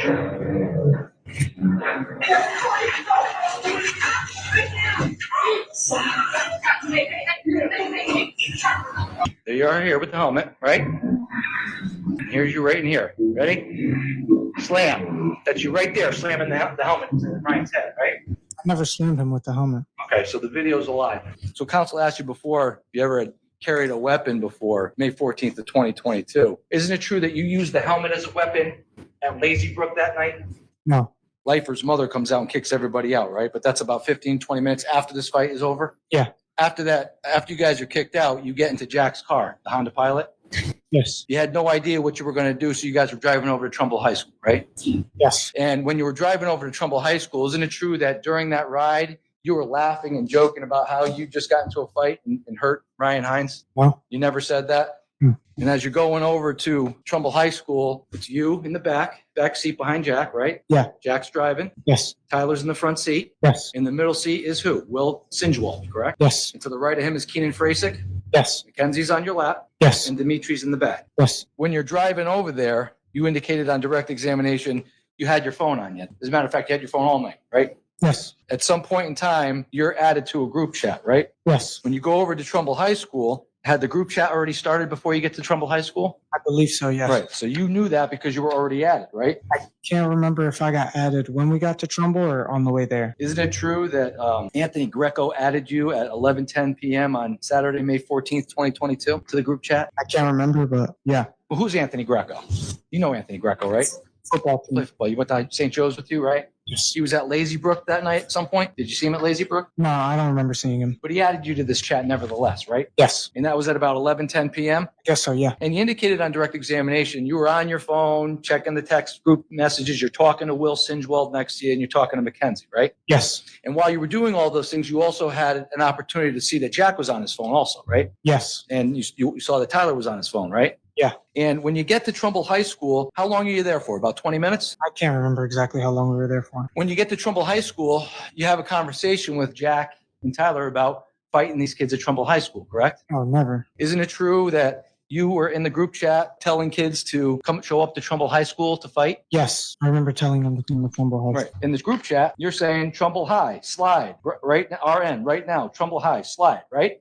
Yes. Because at that point, you wanted to meet those kids to fight, right? No, we were about to be leaving Trumbull, and at the time I thought it would be funny. So you wanted to meet those kids at Trumbull High School to fight, right? No. So at some point in time, you leave Trumbull High School. Yes. Before you leave Trumbull High School, you're again asking them, Trumbull High, slide, right? Slide means come here. Yeah. And at some point in time, you're in the group chat and you realize that the other kids are talking about an address, right? They said, drop the ad. We're going to drop the Addy, right? Does that mean address? Was you're saying the other kids were saying that? Yeah. People were Yeah. talking about giving you an address. Someone was saying, we'll drop the Addy, right? You remember hearing that, seeing that in the group chat? No, I remember just seeing the address. Okay. Do you recall when someone indicated that we dropped the Addy, you said, send it in the group chat? No, I don't remember that. They approached the witness, Your Honor. But looking at the document, help to refresh your recollection? Yeah. That's you, right? Remember refreshed? It says my name, but I don't see the number. Somebody else have your phone that night? I don't Somebody remember. else you know named Lito? I don't remember now. No. So do you recall asking for the address in the group chat that says send it? No. You don't recall that? No. Are you saying that this is not you in the group chat? It says my name, but there's no number. Again, at some point in time later in the group chat, you say Laurel Glenn, correct? No. You don't? May approach the witness with looking at a document, help to refresh your recollection. Sure, yeah. Does that refresh your recollection? Again, it says my name, but not my number. So let me ask you this, You recall being added to the group chat by Anthony Greco at 11:10 p.m. on May 14th of 2022, correct? Yes. You recall that. Yes. And you also recall telling the kids to slide to Trumbull High School, right? Yes. Do you recall whether or not your name was Lito in the group chat? When you join a group chat, it's just your number. It's just your number. But if somebody has your name in their phone, it would say your name, correct? Pretty sure it would still be just a number. But with looking at a document, help to refresh your recollection as to whether or not you told people to slide over to Trumbull. No, I knew I said that. You knew you said that, right? So if we had a group chat with your name on it, and that is corroborated in here that you told them to slide, wouldn't it also be true that if your name is in this group chat subsequent and you told them to drop the address, send it, that would also be you? Or is there two Litos that you know of? Can't see the number. It just says my name. Wouldn't it stand to reason that Lito is you in the group chat? I guess so, yeah. You just don't recall saying these things, right? That's your testimony today? I only ever remember saying the Trumbull High thing. Right. You don't recall asking them to send their address at Laurel Glen. That's what your testimony is, right? Yeah. And you don't recall reiterating the address that was sent, Laurel Glen. You say Laurel Glen, right? You actually say it twice in the group chat, but you don't recall that, right? No. That's your testimony today? Yes. And then at some point in time, you make your way from Trumball High School over to 43 Laurel Glen, which is Tyler Rich's house, right? Yes. You didn't know it at the time, but that's Tyler Rich's house. You've met Tyler Rich before? Yes. Where have you met him before? Parties, What kind of parties? high school parties. Have you ever been to high school parties in the Berries? You know where the Berries are in Shelton? No. No, you don't? You ever recall going to a party on Mulberry, Strawberry, Edelberry, any type of street with a Berry last name in Shelton?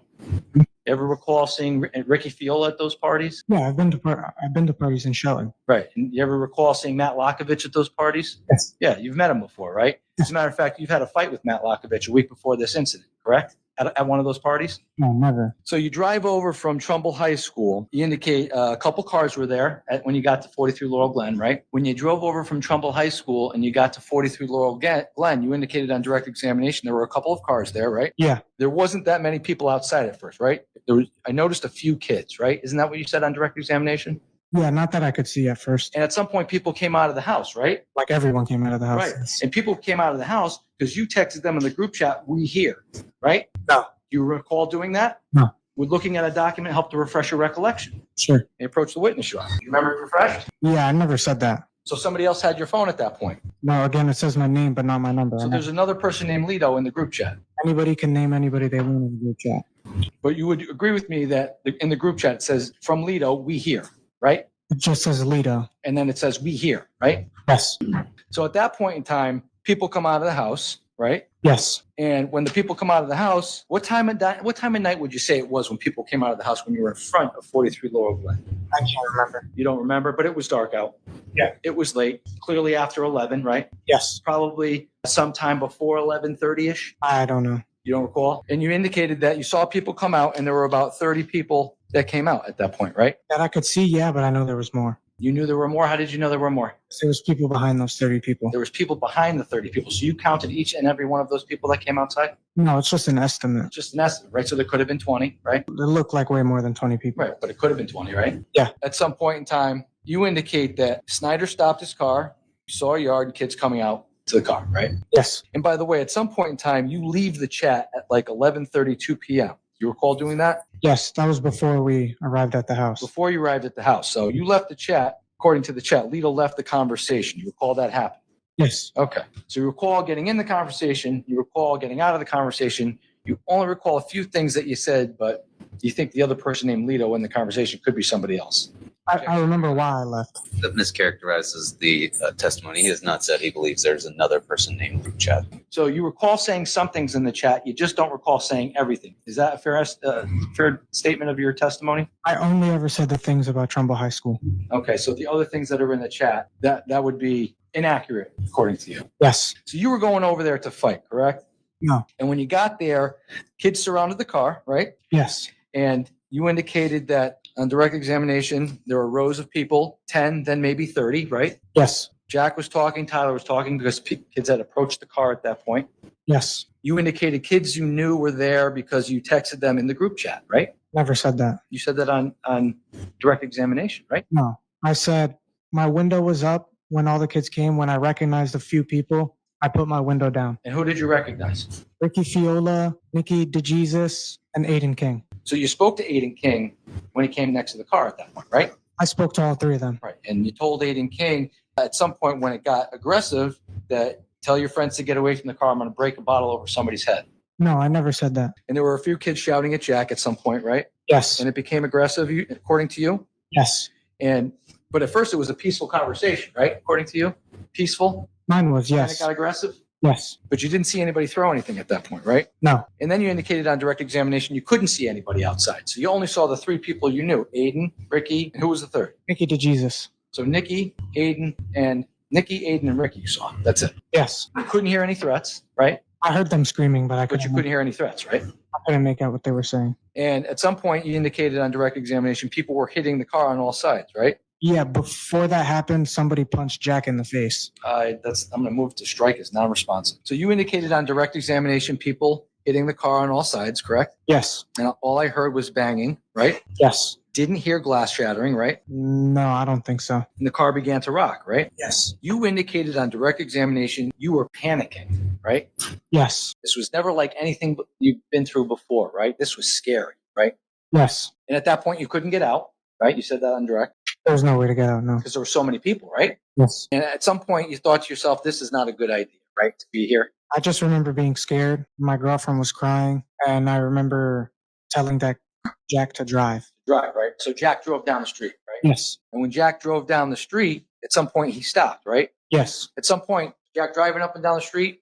Remember Jack driving up and down the street? I don't remember that, no. You don't remember that? Could have happened, but you don't remember? Yeah, no, I don't remember that. But at some point in time, he drives down the street. You indicate that Jack drives down the street and at some point stops in front of the house near where we previously identified it as 36 Laurel Glen, correct? Yes. And it's at that moment that Mackenzie gets out of the car and she's walking away. Yes. And then you get out of the car at some point, right? Yes, right after. While you're getting out of the car, you're pissed off and you say, holy shit, they really fucked up your car, Jack. Give me the knife. Where's the knife? Give me the knife, right? No. Immediately after I got out, or Mackenzie got out. A move to strike is non-responsive. Everything after no. Or is going to go ahead and strike response after. You get out of the car with the knife, correct? At this point? No. Because according to you, on direct examination, Jack gave you the knife when you got out of the car at that point, correct? Yes. So you did get out of the car with the knife at this point, right? When Objection, Your Honor. That mischaracterizes the testimony. Witness indicated yes. I'm going to go back to the last question. I'm going to share the last question again. So Jack gave you the knife when you got out of the car, correct? I was already outside of the car, yes. And he gave you the knife at that point, right? Yes. And he gave you the knife when you got out of the car at that point when the car initially stopped, right? Car stops, you get out, you get the knife, right? Yes. So you're in possession of the knife when you initially get out of the car on May 14th of 2022, right? Objection, Your Honor. I think that mischaracterizes the testimony. Stand. When you get out of the car stops in front of 36 Laurel Glen. You get out of the car, right? After Mackenzie, yes. Kenzie's walking down the street, right? Yes. And you're out of the car. Jack gives you the knife, right? Tosses it at me, yes. Right. And at some point after that, the car walks around the car towards you, right? No, Tyler DaSilva was already next to me when that happened. So it's your testimony that Tyler was next to you when Jack throws you the knife. That's your testimony. As I remember it, yeah. I'm going to show you states 44 here. This person right here, standing right here with the dark pants and the shirt, is that you? Can you see where I'm pointing? Is that you out of the car? Yes. So you're in front of the car, correct? Yes. Okay. And at some point we see Tyler DaSilva get out of the car and walk next to you, right? Yes. So your testimony is as Jack's driving up the street, he tosses you the knife at this point? Yes. And you can see at one point he stopped. I'm going to strike everything after yes. And by the way, when Jack gives you the knife, do you catch it? No. Does it fall? It fell. It fell. Okay. Yes. What?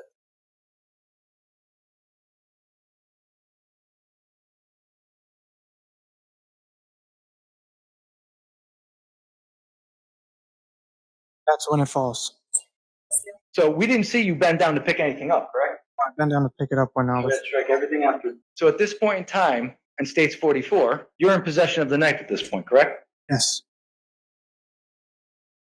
Now these are the kids from 43 Laurel Glen that just ran down towards you. Yes. When they came down the street, did they have any weapons on them? I didn't look to see if they had any weapons. But you didn't see any weapons, right? I didn't look to see if they had any weapons. They didn't have any weapons on them, right? Didn't look to see if they had any weapons. So you didn't see any weapons on them that night, right? I didn't look. How would I? So at this point in time, there's no fighting going on down, right? No. After this video stops, no fight occurs down this end of the street, right?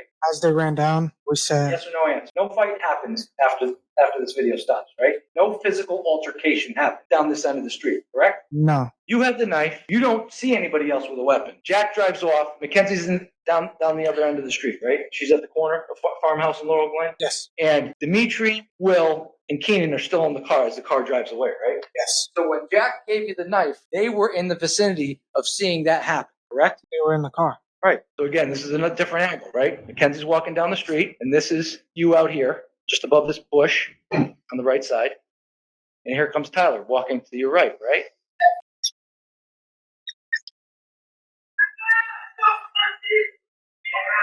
So car drives away. You have the knife at this point, right?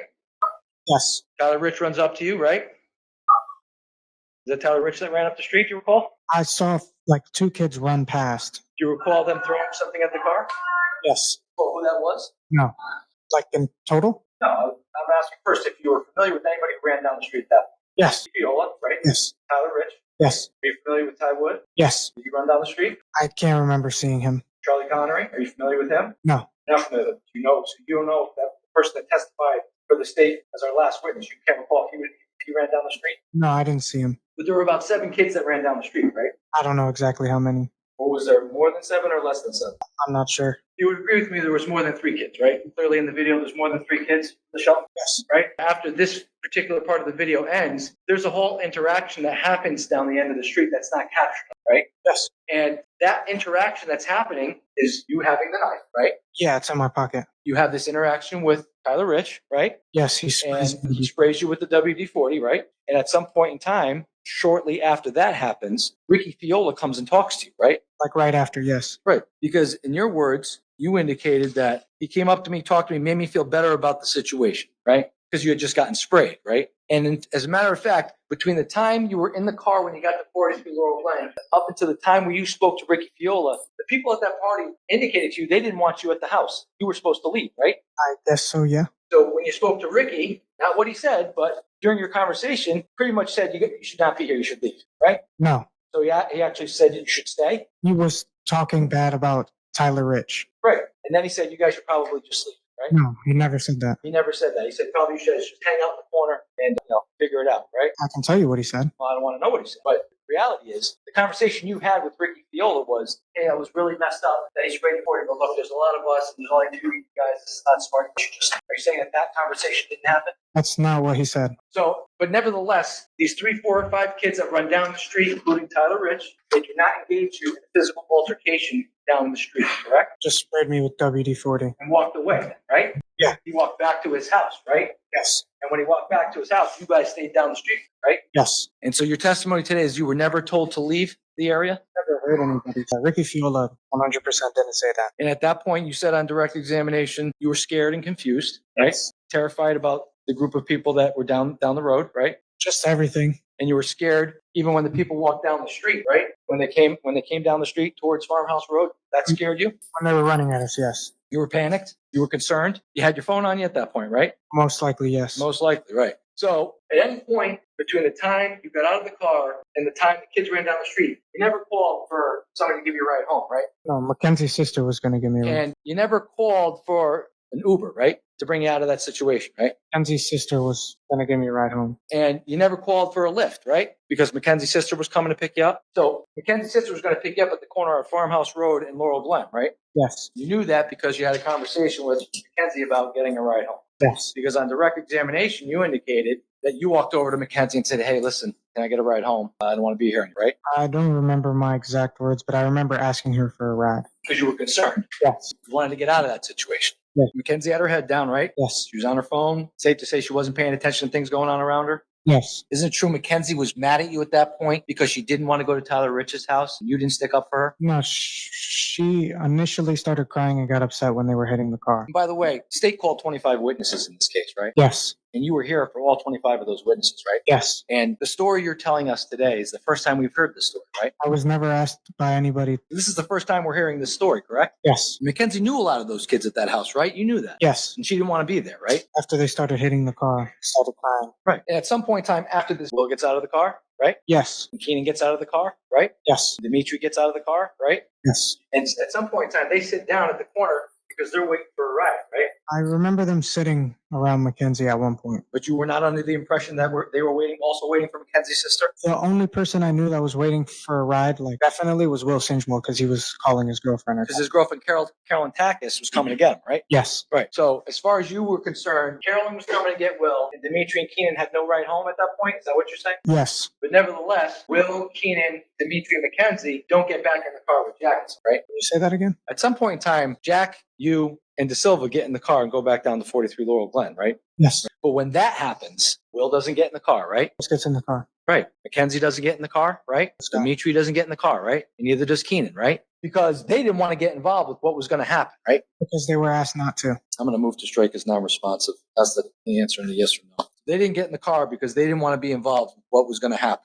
correct? No. And at some point in time, you indicate that you say Tyler's your best friend, right? Growing up, you met him since 8 years old. And Jack was only just an acquaintance from St. Joe's, right? You weren't really friends with him, Not as close as Tyler. but you all hung out, right? Yes. And you all would go to parties together on the weekends, right? Yes. You guys were football buddies, right? Yeah, we all played. In fact, it wasn't uncommon for Jack to pick you and Tyler up and go to a party, right? He was always the one that drove. He was always the one that drove, right? And when you guys are in school, you guys would always hang out and talk, right?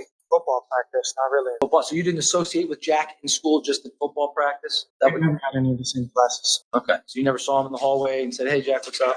So you associated with him, right? But Jack was always the one that drove you guys. It wasn't Tyler, right? Not always. If we were going out with Jack, he was driving. But you went out with him a lot, is the point, right? Whenever you would go out, it would be you, Tyler, and Jack, right? No? Even though Jack always drove majority of the time? Jack always drove when we went out with him. Okay, but you didn't go out with him a lot? That's what you're saying now? So at some point in time, there's a conversation. You say on direct examination, there's a conversation between Jack and Tyler in this area, right? You don't know what the conversation's about? It was something I don't want to know what it was about. Do you know what it was about, or yes or no? somewhat. You know somewhat what it was about. So, and based on that information, you were still scared. Yes. You were still concerned, and you were still worried about what could happen. And at some point in time, Jack gets in the car. Yes. Tyler gets in the car, and you get in the car, and you're still concerned, right? And you go back down to 43 Laurel Glen, right? Because you're still concerned, right? That's when I was going with. Non-responsive. That should be stricken. At some point in time, you get in the car with Jack and Tyler, correct? Yes. And you are going to go back to 43 Laurel Glen, right? Yes. And you're going to go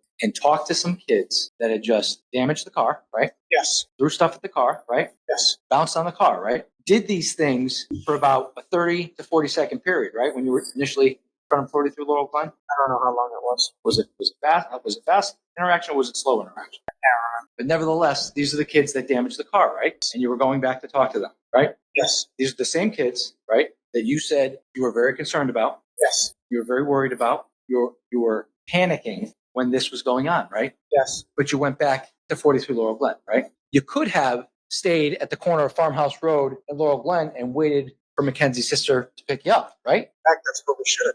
Move to strike as non-responsive. You could have stayed at the corner of Glen and Farmhouse Road, correct? But you didn't do that, did you? And you got back in that car with the knife. Yes. And you indicated on direct examination you were scared to get back in the car, right? But you did it anyway. And you didn't have to go back to that house, did you? So you get back to the house, right? And you get out of the car, right? Yes. You got there were like 10 people in the yard, right? Exactly how many? We were first approached by Lily Lombardi. You indicated on direct examination there were people in the yard, right? Yes. You said 10 people at first in the back, correct? Around there? They were far back, right? Close to where that little hole is, where they came out of. Really dark. You couldn't see it, right? And you didn't recognize anybody at that point, right? They were too far away. And you had the knife in your pocket when you got out, right? Yes. When people started coming out of the house, were there girls that came out of the house also? The first person we spoke to was a girl.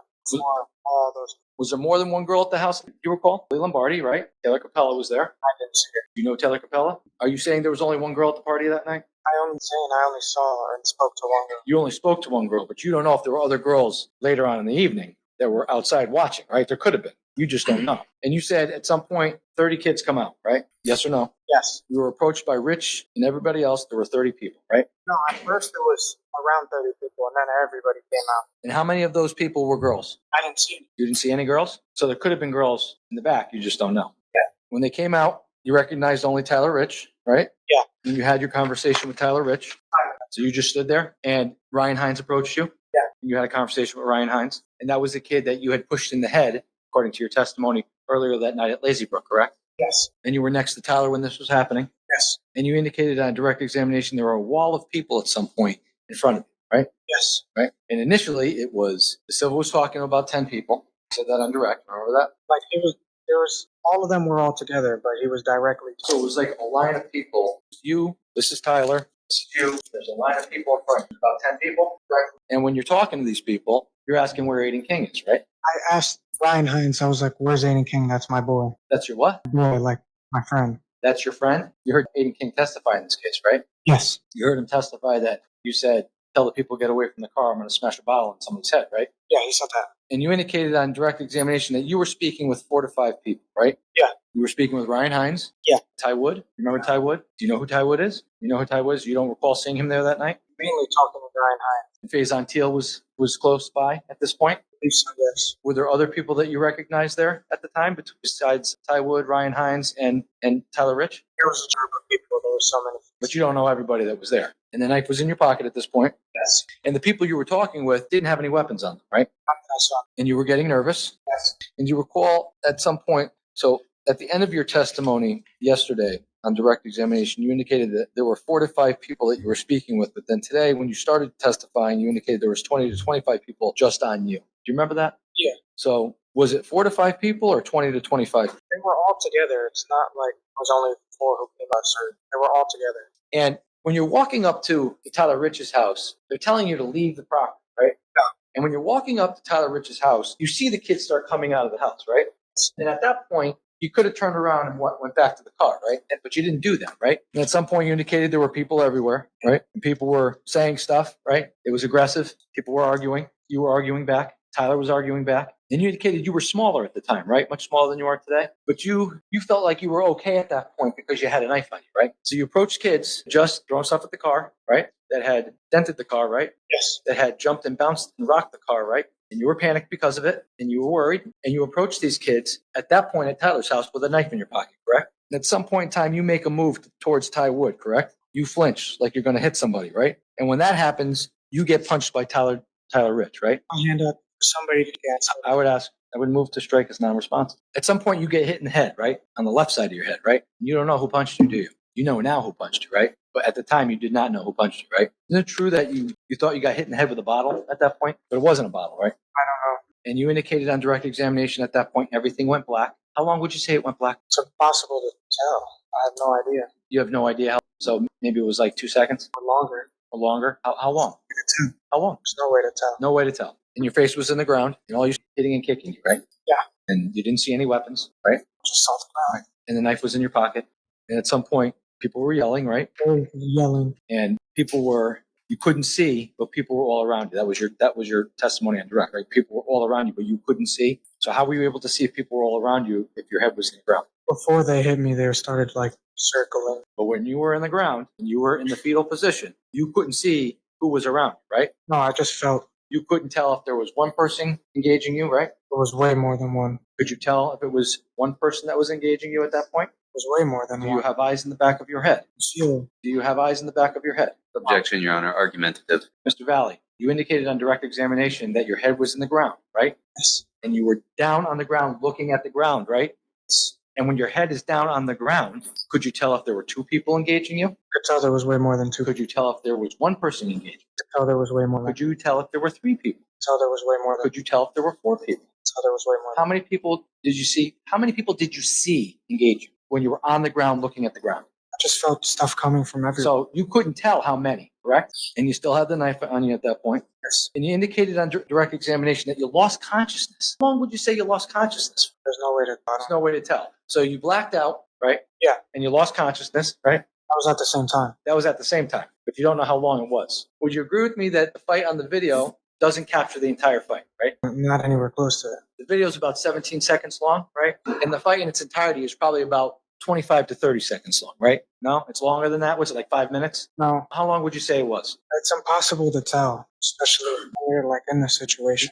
45 seconds? Felt. It felt like an eternity, right? But it was about 45 seconds. You don't know how long. But you lost consciousness at some point during that whole altercation, right? And you don't know how long you lost consciousness. And at some point when you regained consciousness, you took the knife out of your pocket, right? Now, when the knife was in your pocket, it was closed, right? So you had to take the knife out of your pocket, right? Your right pocket. You had to open the knife, right? My other hand was covering my head. On your States 95. Picture of there's a replica of the knife that you had that night, right? I looked at it. You ever looked at it?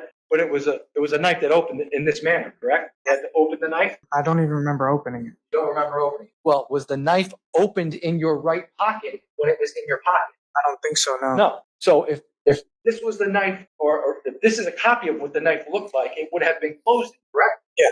So when you're on the ground, you stick your right hand in your pocket, you take the knife out of your pocket, correct? And then you proceed to open the knife, right? I don't remember. My other hand, I remember, was the whole time holding my head. So you opened that knife with one hand? Yes. You recall doing that? I don't remember opening the knife. And when you take the knife out, you have it in your hand, your right hand, right? And you have it in your hand like this, in your fist, and the blade is up this way, right? And you say on direct examination, you were flailing your arms. Do you remember saying that? And you indicated that you were swinging the knife, right? So you states 56. This is Ryan Heinz. Remember Ryan Heinz from that night? Yeah. This is the kid that you say you pushed at Lazy Brook and then did not slam in the head with your helmet. Remember that? Yes. He's got a lot of facial injuries. Would you agree? No? States 83. Would you agree, Mr. Valle, that Mr. Heinz has contusions on his head, correct? See the one on the top of his head. You don't see the ones on the side of his head? You don't see that his nose is broken here? On the side, it just looks like acne.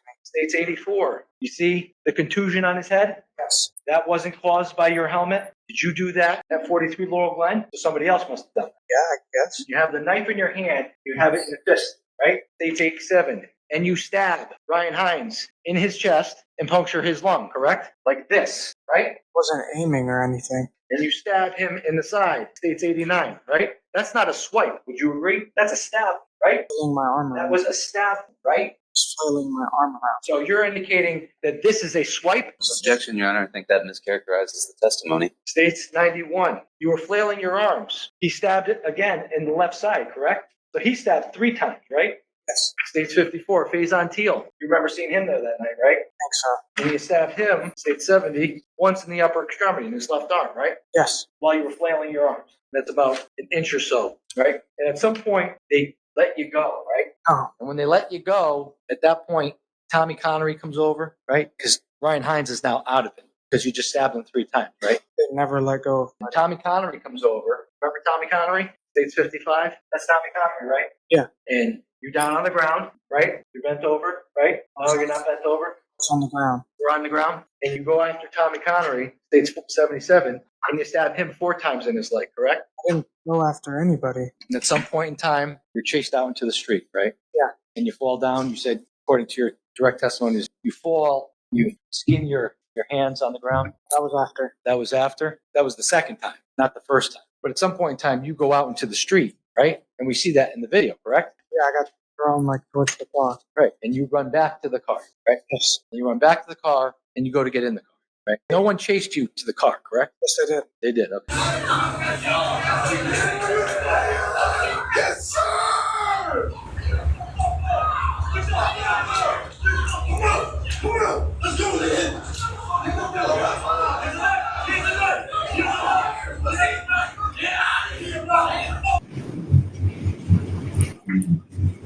Stop it.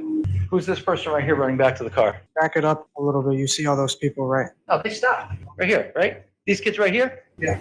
They're chasing you? They stopped, right? I didn't look backwards. But they stopped, right? The video shows that they're stopped here at this point, right? They're not chasing you up to the car, right? The camera turns. Play it again. That's you, right? Yes. And you're at the car by yourself? Stop it. Do you see any kids coming now from your left side if they're chasing you? I didn't look that way. But in the video, they're not chasing you, right? I didn't look that way.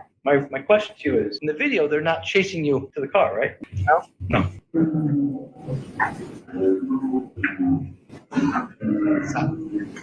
Now, at this point, the kids are retreating back onto the property, right? I was just looking for Tyler. So the answer to my question is you didn't see where the kids were retreating back to, right? I just looked for Tyler. But they didn't come after you at the car, right? I just looked for Tyler. I don't know. I would move to strike as non-responsive. Portal strike the witness's last response. You indicated on direct examination that you were thrown into the car. Remember testifying to that?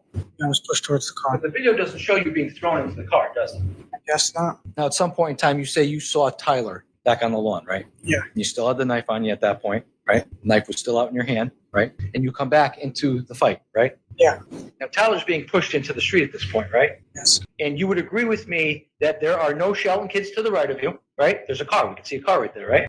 There's kids like right There's kids in front of you, to the right. Yes. but there's no kids right to the right of you. There's a car. We can see the car. If there were, we wouldn't be able to see the car, right? It's the street. Right. There's nobody to the right of you, right? There's a kid in front of you. Yeah. There's a whole bunch of kids right there. Right. There's a whole bunch of kids over here we can't see, but there's nobody to the right of you, right? Kid right next to him. There's a kid here. But I'm saying, is this you right here? Yes. Right. To the right of you, do you see a kid or a car? It's the street. That's the street, and there's a car there, right? So there's nobody to the right of you, right? There's a car. Nobody in the street. And there's nobody to the left of you other than Tyler DaSilva, right? So when you're going back in, there's the wall, right? It's like this. Right. But you're not surrounded at that. But you go back in, and Tyler's already pushed out into the street, right? I'm on my way back as he's. But Tyler is no longer engaged in the fight. right? I don't remember. You don't remember that. So you just blacked out and ran right back into the fold. That's your testimony today? Being on the yard, it was just like a shoe horse of people. A shoe horse, but not a circle. You were not encircled, right? But was there anybody behind me? Right. There's nobody behind you. I don't know. I don't think so. Right.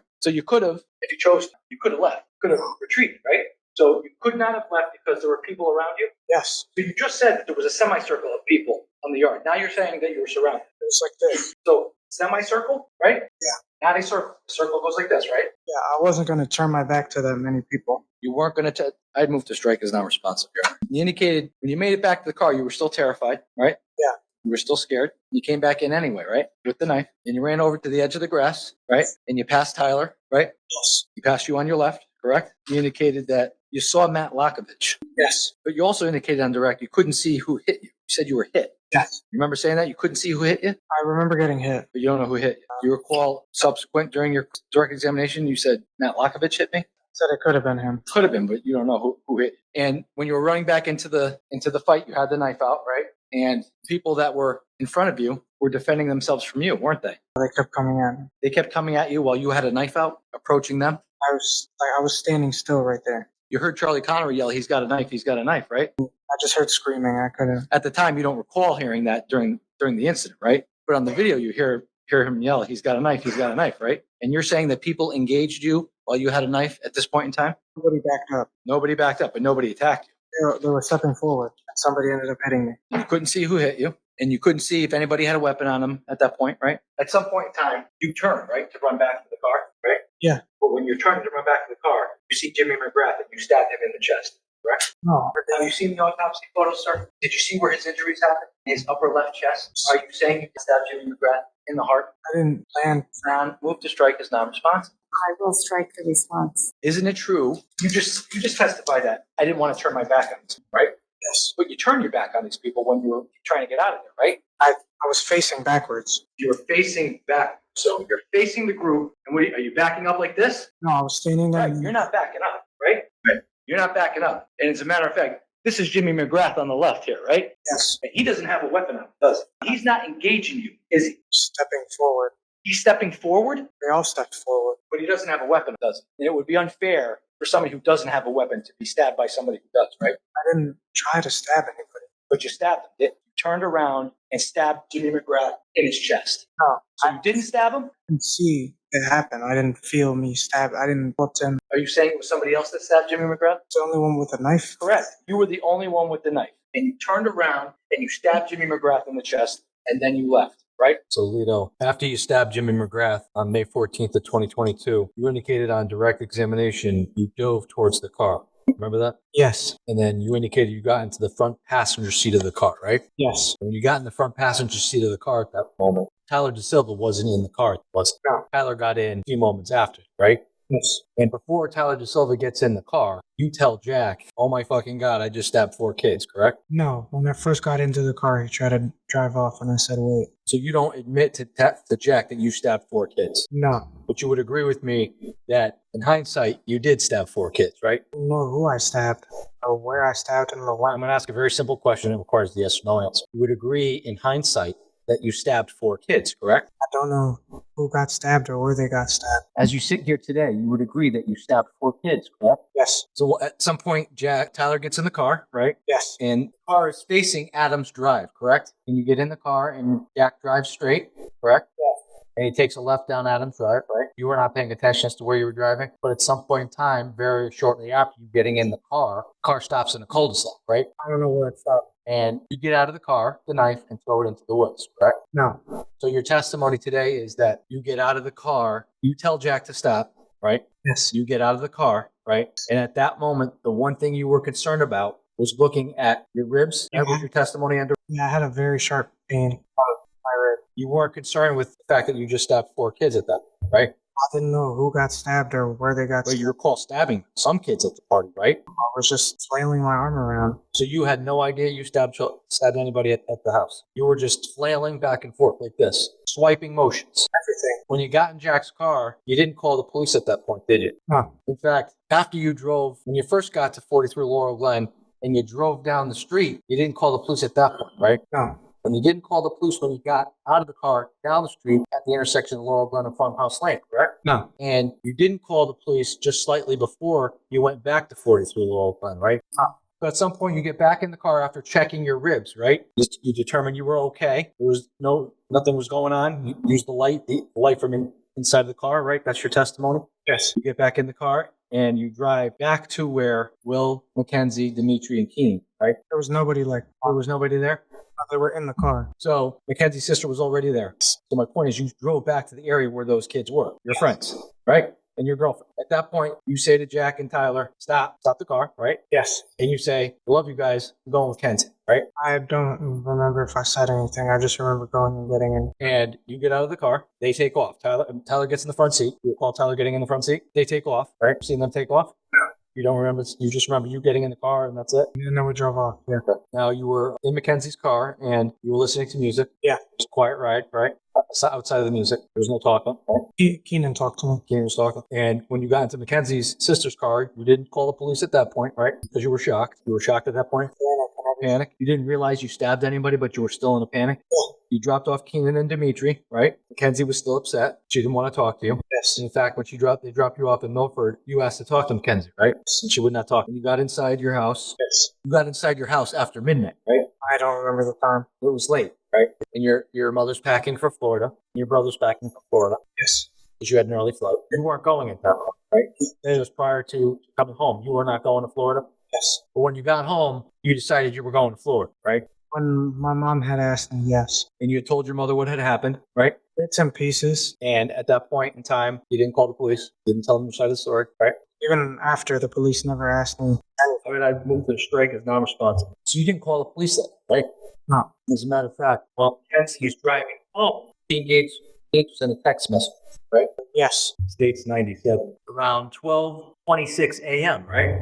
When the text message was going out, you're already home at this point, right? She's driving home at this point, right? I have no idea. You texted with each other shortly after her dropping you off, correct? I don't remember when. I just know I texted with her. Within how long? How long what? How long were you home before you started texting? You don't recall. But in any event, talk to your girlfriend and you tell her, I didn't do anything. I wasn't there. Stop texting. You know that was a lot. Yeah, I was just panicking. I didn't know what to say. States 98. Again, I wasn't there. That was a lot, right? But you were there, right? States 99. Don't text me. I'm going to Florida, right? Yeah. So at that moment in time, what you thought was important was to go to Florida instead of calling the police, right? I didn't know what to think. My question to you is, at that point in time, you decided to go to Florida instead of calling the police, right? I don't know what I was. Did you call the police in this moment? No, right? So at that point in time, you said, I'm going to Florida, right? Oh, yes, right? Texted her, yes. You didn't say, I'm calling the police, right? Because you told her you weren't there, right? I was just freaking out. I didn't really know what to say. States 100. I can't text anything. I wasn't there. You can't text anything because, why? Because you're afraid of making an admission? And again, you're saying I wasn't there. That's 3 times. You're telling your girlfriend who was with you that you weren't there, right? Yes. So you go to Florida early the next day with your mother and your brother, right? Yes. And you were going to Florida to see your other brother, right? And what was your other brother doing in Florida? Living? Where was he living? Stuart, Florida. Stuart? And you were down there for a day? I don't remember how long I was down there. You remember flying home with your mother on Monday night, the 16th of May? I remember flying home. I don't remember exactly what day. You indicated on direct examination that you found out the severity of what had happened when you were in Florida, right? And who did you find that out? Can't remember exactly, but one of my friends had texted me. One of your friends had texted you. And when you found out the severity of what had happened while you were in Florida, you didn't call the police at that point either, did you? Do you recall the day that you flew home? Would looking at a document help to refresh your recollection, Mr. Robin? Refresh as to when you came home? Yeah. When did you come home? Showed me the like 7, 10. 10 p.m. on the 16th, right? And at some point in time on the 16th, were you aware that there was a warrant for your arrest? I think at that time, no. No. You indicated that the next day you slept late. You were sleeping to the afternoon? Yes. You were sleeping. And at some point you found out that there was a warrant for your arrest, right? But you didn't turn yourself in when you woke up, right? I got in the car with my dad and then sleep. Isn't it true you didn't turn yourself in until 4 in the morning on Wednesday, the 18th? Yeah, it was around that time. So it wasn't the next day after you got home from 4. I don't remember when it was. At some point in time after the incident on May 14th of 2022, Tyler DaSilva texts you, calls you on the phone, Ron. Remember that? Mhm. And you had a conversation with him, right? And you told him you fucked up, right? I called him and he never answered. So on the 18th of May, when you turned yourself in, the police took pictures of you counsel went through it, right? And this is a picture, page 34. That's a picture of the right side of your face, right? Yes. No blood, no serious contusions like Ryan Heinz, right? This was days after. Days after, so you're quick healer. Yes. The pictures of Ryan Heinz were the same day. Page 35. No serious contusions on your face, right? No serious black and blues, right? This is Right? It is just 3 days later, right? I don't know how many days. Page 36. A little bit of the black and blue on your left eye there, right? And nothing huge, right? Right? Objection, Your Honor. Let's speak for themselves. You don't have a serious black and blue on your eye, right? That's not. The rear of your head. Can't really see any serious contusions on the back of your head in this picture, right? 4 days later. I see one. See one. Where do you see it? Outside. On the left side, right. So you have stage 38. We can show that right here. Yeah, not really that area there. 4 days later. Doesn't really look like the black and blues that Tommy Connery had a month later, right? Doesn't really look like the black and blues that Ryan Heinz on the head and the side of the body. Objection, Your Honor. Asking him to make a comparison to somebody else's injuries in these photos. You have a scratch mark, stage 40, right? Little scratch mark on your right hand, right arm. Stage 42, no real marks on your hands, right? Stage 43. Yeah, no marks on it. So just to confirm, on May 14th of 2022, you were the only one with a knife at Tyler Rich's house, correct? No idea. Did somebody else have a knife at Tyler Rich's house? Not that I know of. You didn't see anybody else with a weapon. I didn't look for any weapons. You didn't see any, did you? No. You didn't see any, did you? I didn't look. There were 4 people that were stabbed that night, right? Yes. And those 4 people had 9 stab wounds, correct? I believe so, yes. And you're the one responsible for that, correct? At the time, I didn't know who got stabbed or where they got stabbed or when they got stabbed. You're the one who was responsible for those stab wounds. I don't know. Yes, so yes. Mr. Valle, do you remember Mr. Durso asking you about having an interaction with some of the high kids at the intersection of Laurel Glen and Farmhouse Lane? Yes. And we saw a video of a vehicle coming by, and you testified that that's when Mr. Snyder gave you the knife. Tossed it to me, yes. Then you saw some of those Shelton High kids come up and approach you, right? Yes. You had the knife then, right? Yes. And you got sprayed in the face with WD-40. Why didn't you use the knife? I wasn't in fear of my life. I had no reason to use it. Back down to 43 Laurel Glen Drive, Jack Snyder's car, right? Yes. Had the knife that Jack Snyder had given you at that point, right? Yes. You used it then? No. You used it when you got down there and you were confronted with those kids and you're on the ground as you've described for us here? Why? Felt like the only thing that was going to save me. Nothing further. Ollie, you had the knife down corner of Farmhouse Lane and Laurel Glen, right? Yes. And you willingly got back into Jack's car, right? Yes. And you went back to Tyler Rich's house, right? Yes. And you willingly got out of the car at Tyler Rich's house, correct? Make peace. You got out of Tyler Rich's car with the knife, correct? Yes. And you walked onto the property at that point, correct? Yes. You had no right to be there, correct? I don't know. You didn't have an invitation to be on the property, correct? When we first arrived, it's not like threw us out or it was. Well, you told us before, sir, that you were scared and panicked for your life when the kids were rocking and throwing things at the car, right? You didn't want to be there in that situation, right? But you went back with a knife to Tyler Rich's house, the very same house that you were in the car, and with things being thrown at where you were panicked and scared, right? The knife was already in my pocket. Right. But you went back to that house where you said you were panicked and scared in the car minutes before when they were rocking and throwing things at the car, correct? And you got out of that car with the knife to go confront those kids, right? I didn't go and confront them because But you got out of the car with the knife, right? And you walked on the property. No further. Nothing further, Your Honor. Does the defense intend to call any additional witnesses? The defense does not, Your Honor.